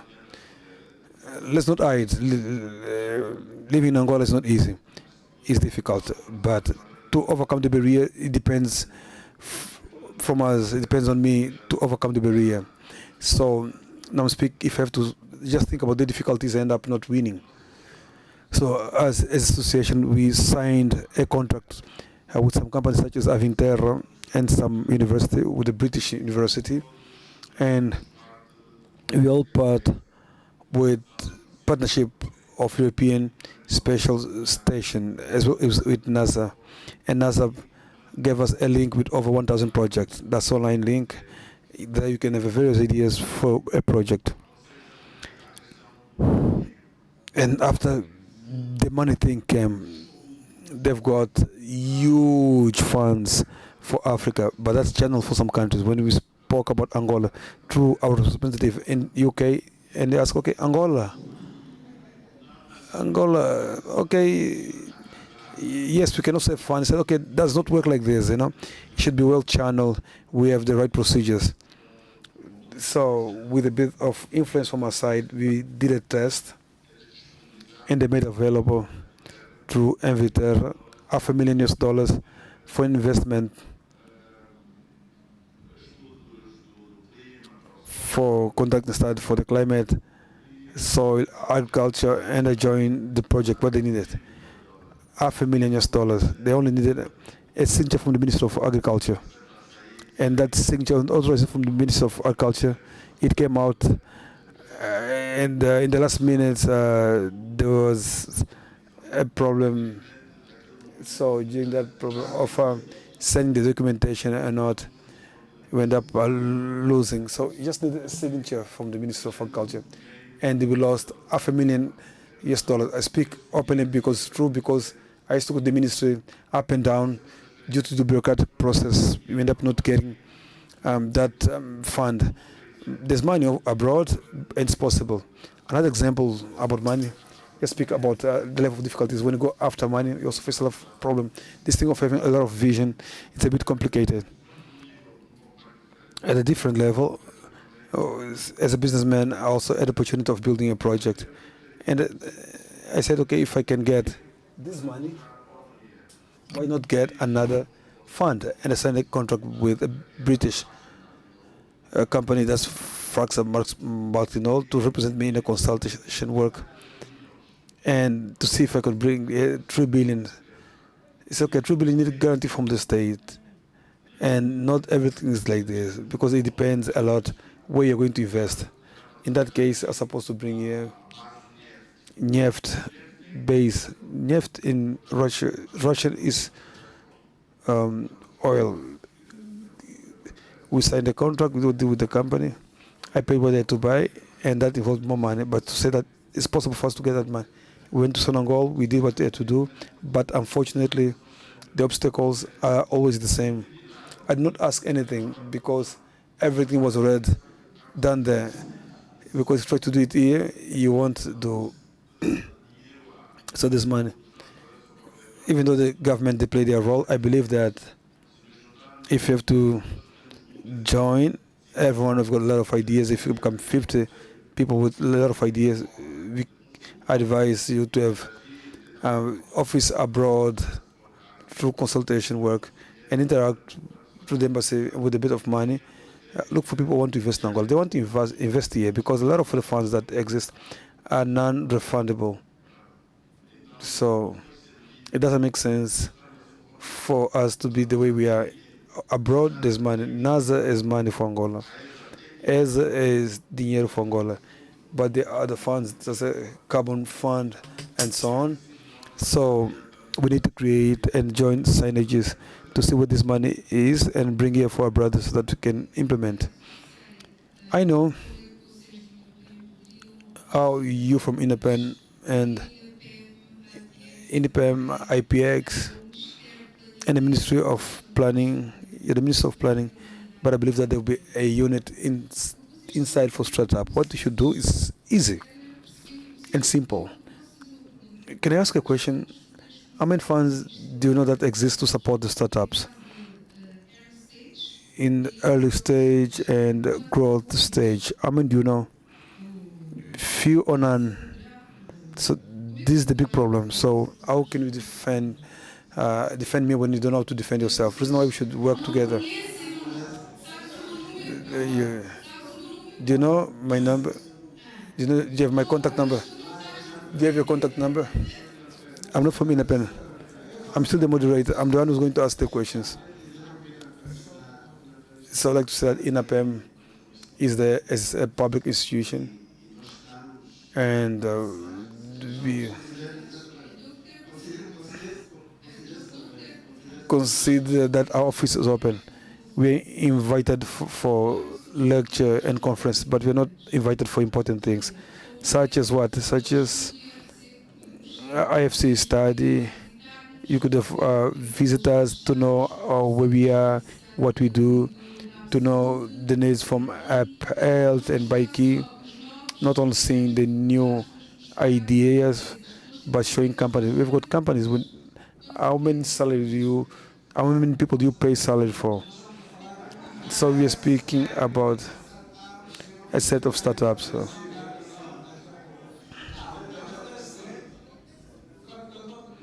With your permission, let's have a meeting next week with whoever wants to go to INAPEM, because the focus, it should be important, because I like to, I believe that we all know the problem of our country. We know who to point the finger, and to some, and others we should continue talking and continue talking. But I won't like to pressure or to act as if there's only one person to blame. Oh, we live here and said, okay, Claudio, in that room, stated that the problem of the country solved it in a PEM. So it's important for us to take that into account and understand that today we've got Baiki, we've got App Health or App Saud, and there are others. And we've got 80 startups downstairs and others with less than 2 years. Eventually, we're speaking about the transversal problems, we're speaking about specific problems. Fatima asked about the wages. I spoke with about 4 startups, and they're the ones. So the issue on salary is not an issue. It's a problem that is the. I mean, it's important for us to know. Some people, we are here with Braulio from INAPEM, and we should continue creating this. Since we're speaking about money, look at things such as the funds. That is the regulating framework. In your opinion, since I'll go back and say there are regulation for various sectors, so we cannot speak about regulation for startups in general terms, because fintechs, they obey a certain type of regulations, institution, etc., etc. How can we sit and organize this so that the regulation can finally start being discussed, debated, and implemented at transversal level? Because what happens is that there's still laws and they try to organize, but they really are consulted, especially those who are doing something on the ground. So there are people who are doing something, and suddenly there's a law that puts aside everything that they did. There was a comment that was made that the entities such as Kubinga each are not considered a formal business, but we know the birth of these companies, and we use these companies. Up to now, they're not yet formal.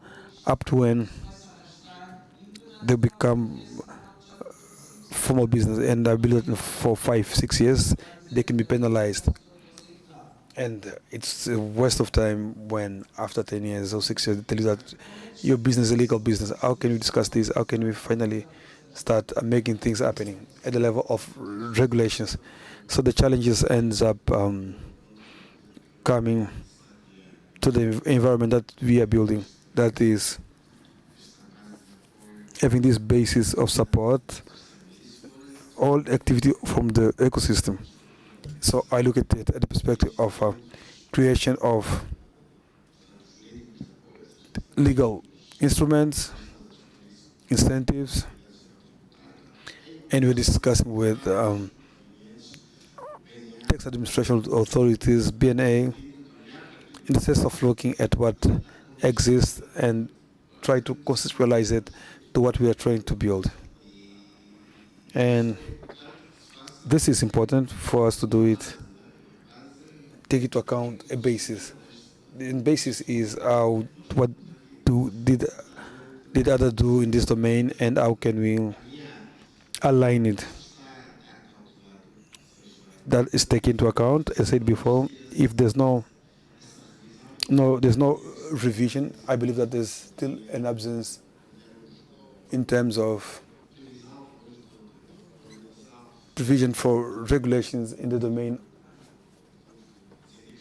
of financial incentives here connected to startups or ecosystem, because what exists is a bit rigid comparing to what is the type of business that we are referring to. If you have to look at the law or the legal aspect of the financial system, here I'm speaking about fintechs, you can feel a bit tight with looking at what we have. Our job is to look at what exists because it was according to a certain context and see how we can make sure that we contextualize it in terms of startups. So for some cases, some startups, due to the absence or omission, can be considered micro companies or small companies, but it's not convenient to consider it. So by defining this basis of supporting these companies, we should also discuss this aspect. The classification of startups will make sure that all network, here we're speaking about investors and the funds, can know exactly what exists, or else we end up being everyone mixing everything in the same basket, and that's not what happens. So for once for all, we should do the classification to know who is who and how each one of the legal entities can assume their role. We're speaking about the investor, we're speaking about the platform of political funding. We need to find some legal instrument, or else we end up importing solution for as instrument that's not updated. We will get there. We need patience. We will get there. We also have an environment where we can work in more articulated manner. This is the topic. It's about the strategies for the ecosystem promotion, which are that we consider the most efficient strategies in order for us to be able to boost promotion of this ecosystem as a whole, where we can create a less hostile environment where there will be no scenario whereby the government is using startup or blocking startup, and we listen to this strong feminists that needed a signature authorization or a bank. Which one that you should consider that the strategy when you speak a bit about the need of segmenting or defining whoever is doing this or that, who's about to do it, who is doing it, who's not doing it, and eventually, how do we do it? We do it through the performance, the startups that appears. How can you get this information so that you can have a real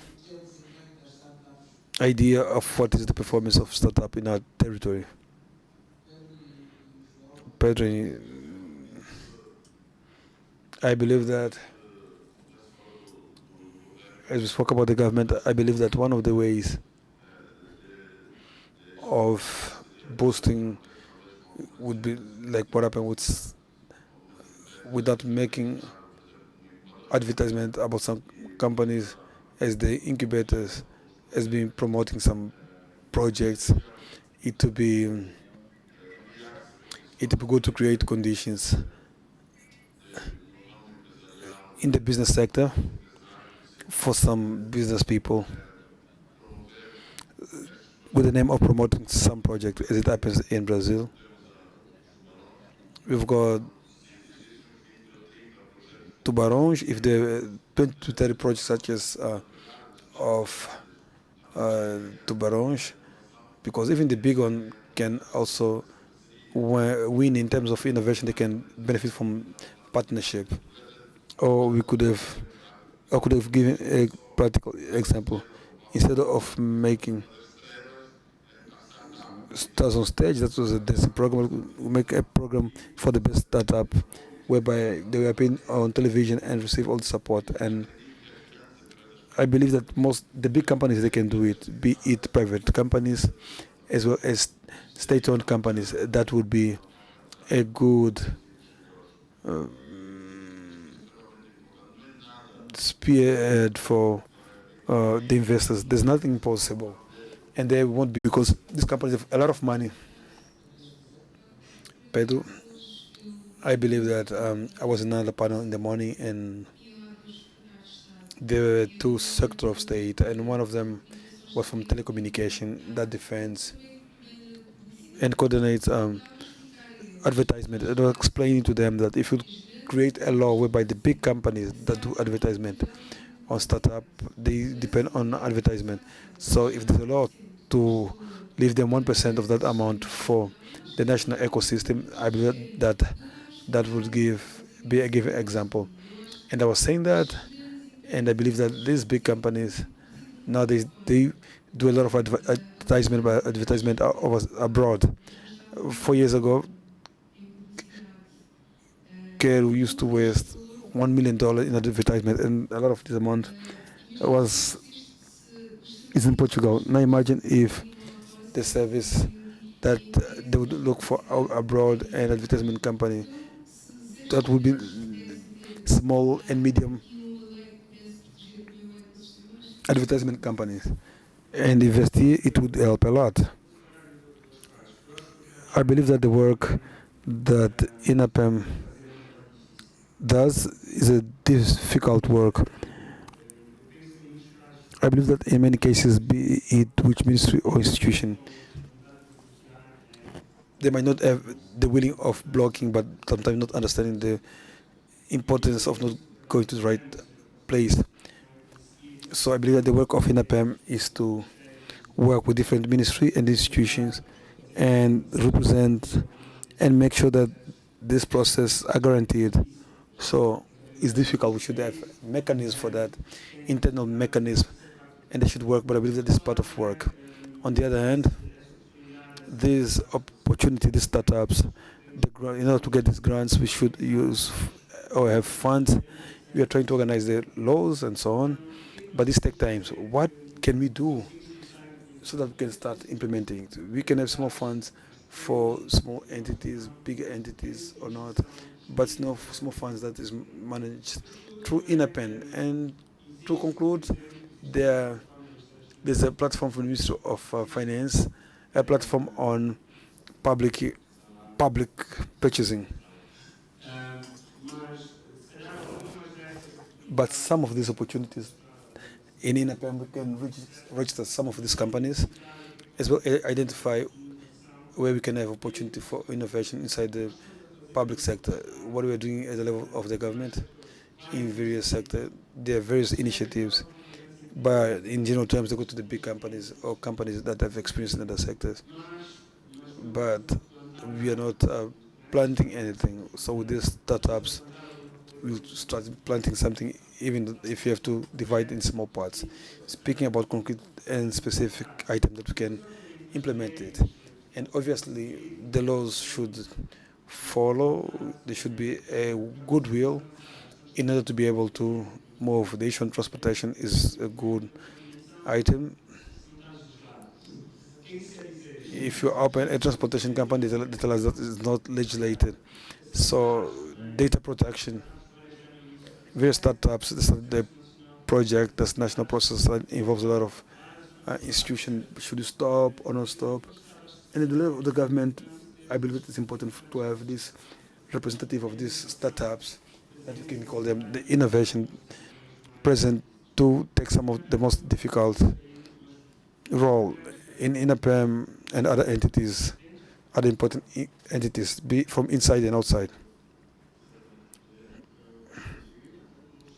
INAPEM is not isolated in this process. Probably what can happen, and we saw other example, there be a set of a startup national council as it in Nigeria and Tunisia. So the idea is not centralizing the role of INAPEM. INAPEM, they've got their responsibility, and as part of what is their role, they will do everything, but they should also be they should have representative from the private sector, other associations, organizations that we believe are relevant, and other public entities, so that it can be an integrated process that will result on what we are expecting. So with regard to what you mentioned about that share, this part of the law, the law on micro, small, and medium company of 2011. They attribute an amount of 25%, especially in governmental purchase, with the name of making sure that it should be attributed up to 25%. It should be reserved for micro, medium companies. In here we speak about public contracting. There should be a space destined to micro, small, and medium companies. And so this is a set of lack of updating certain legal aspect.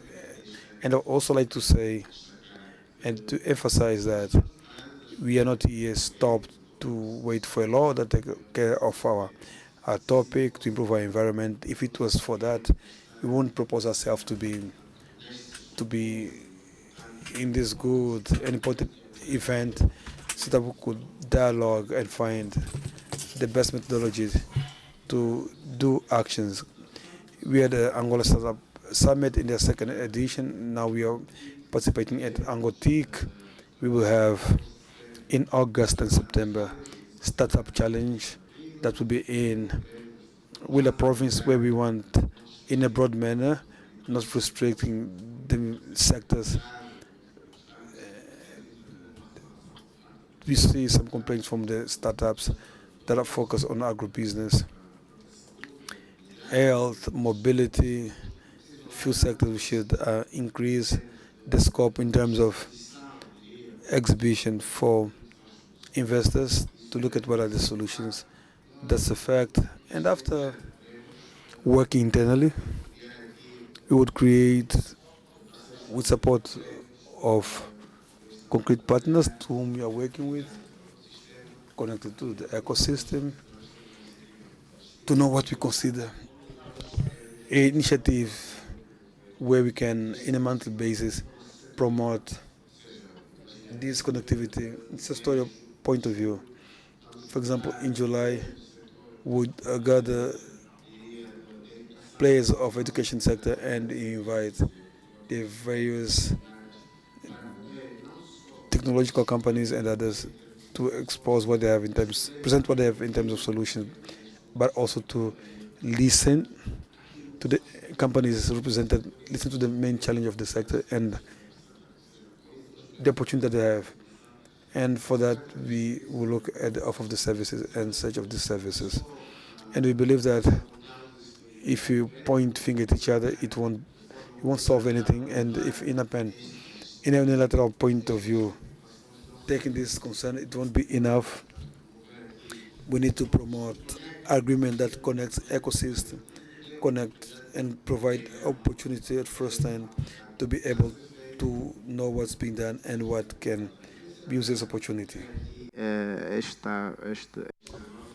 Just to emphasize that the very concrete initiatives, and there's a lot of directed support taken to the hubs and accelerators. So there will be a national network of incubators or hub, because we don't want to restrict the activity, since we want to simplify everything, and we would like not only to simplify and guarantee that those hubs and accelerators are in compliance and that are also eligible for the support just destined to them, because they also present as concern challenges so as to support emergence of new projects. So we need to look at the forest and not just the tree, and that is exactly what we're doing.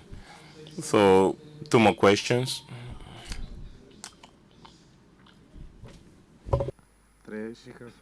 Ok, 3.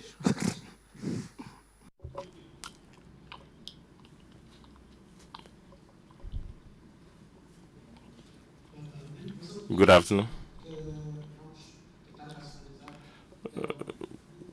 I was given a very short time. Good afternoon. Fadia Kitan is my name. It's not actually a question. It's just a challenge.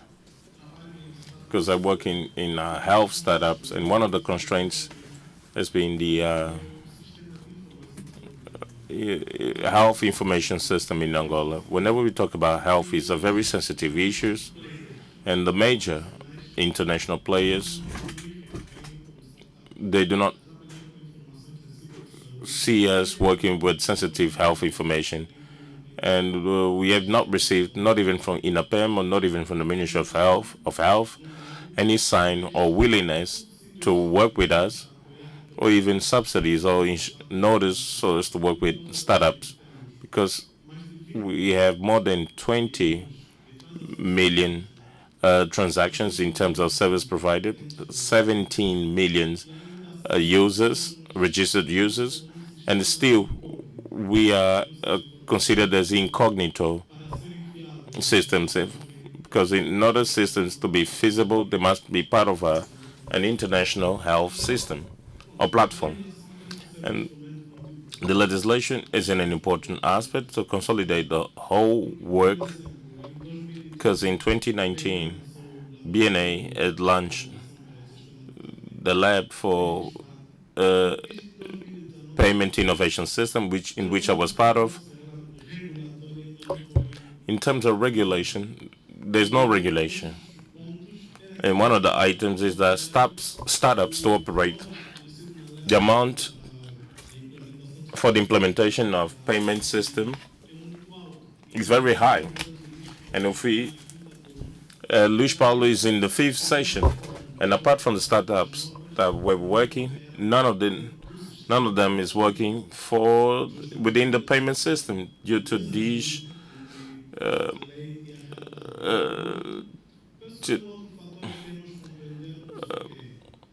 another issue that one should consider is that we and other institutions are in different levels. And I believe one of the biggest challenges is that if we are to consolidate so that we can be at the same level, or will the state will be able to deal with these issues when it knocks their doors? Because according to there were 2 questions on the 2019 report, United Nations report. The Angolan citizen is in second level of immaturity, where institutions are in the second last level. This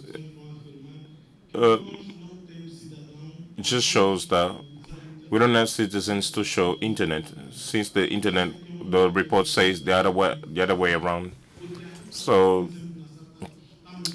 as an example, in startup, we are on the top, and public institutions are still lagging behind. Good afternoon. My question is very short. We've been talking a lot about fighting corruption, repatriation of dividends.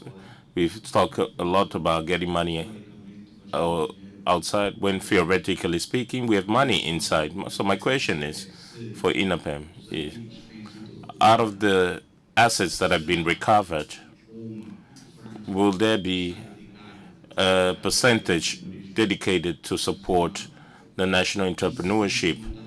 And if that's not the case, why so?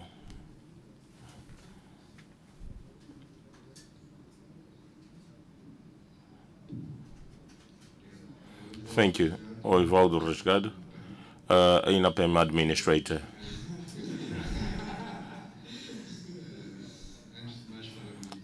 I'd like to commend this panel.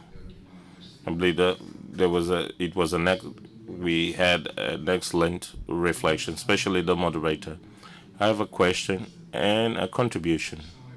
The question goes to the both startups. That is to understand, by looking at the growth, the pain of the growth, and since that you are one of the oldest, to what extent this absence of the definition of the role that startups occupy, because they're not small, they're not micro, they're not medium enterprises, did it have an impact on your DNA or on your growth, on your development, because in in many challenges of our market, and let me guarantee that these challenges do not only affect startups, SMEs also would have the same complaints. So the journey that we have taken, to what extent all these constraints have had an impact on your DNA? Do you continue to be a startup? Do you consider yourself as a startup, or are you a small and medium enterprise? That's my question. So my contribution, just to reinforce, was already mentioned by my colleague, Dr. Braulio, and to respond your concerns. First, INAPEM is an institute. Even though we do not have the powers to cater for startups, but startups, they are part of the SMEs. We've been playing this role so as to provide support to startups and being able to get the attention of those who could be more engaged and are not, unfortunately.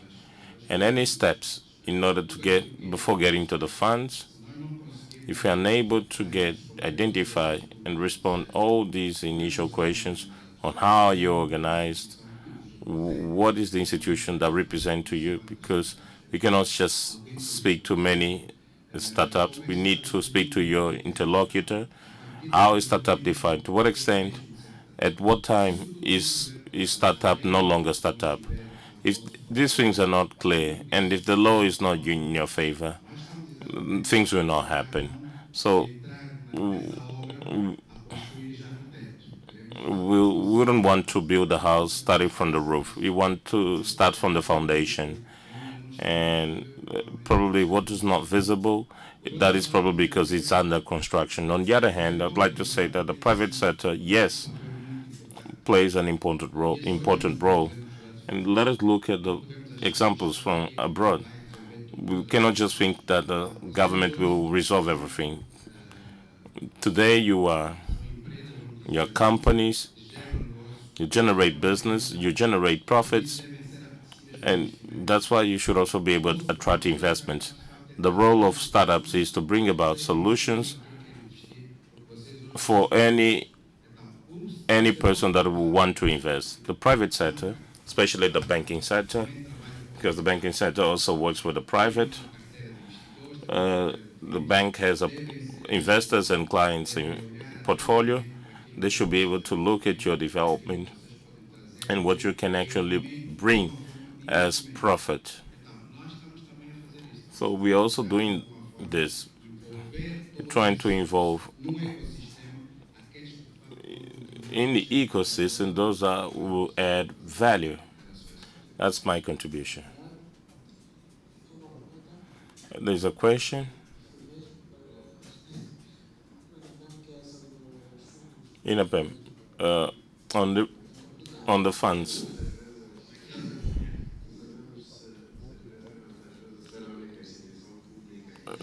Yeah, I don't know. Sometimes it's really complicated to be the only institution part of this panel. But anyway, thank you for the question. Given the nature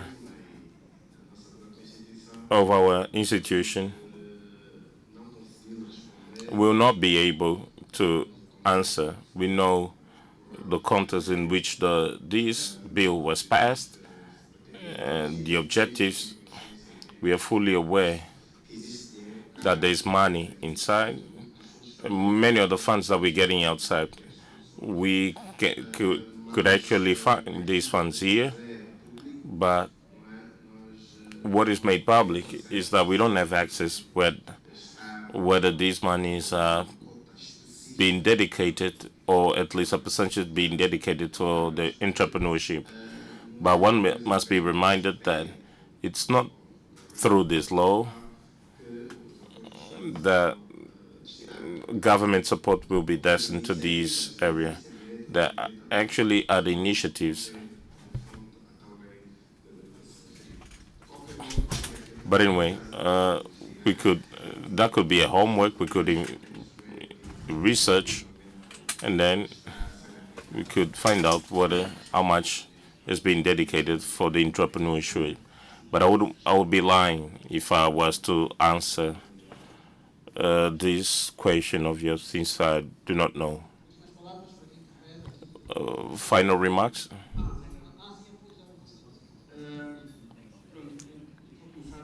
I would start. The bank is not the right source to get the funding for startups. Banks, they do these investments in a safer manner. Many startups, they usually go for equity capital. When we talk about startups, we say that there are different stages. Early stage, the smaller startups, they're just in ideas, and there are those startups who are much more mature, and there are startups who are kind of seem like a small enterprise, but they continue to be startups given their business model. And once again, for the growth of such entities,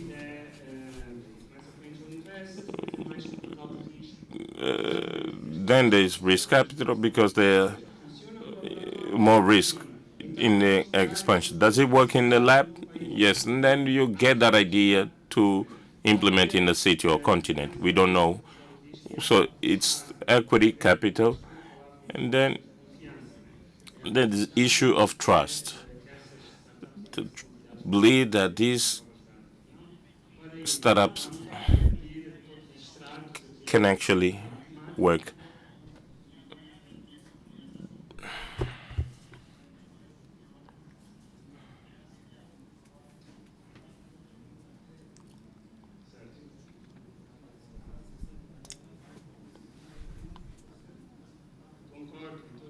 I fully agree.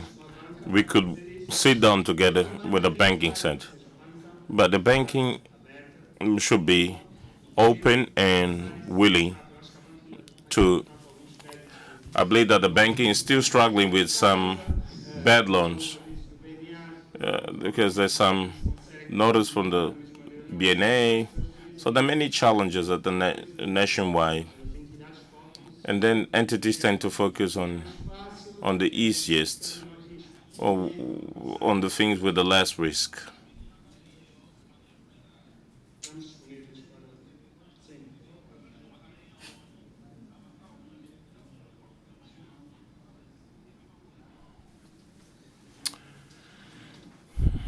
Unfortunately, the gentleman is not using a microphone.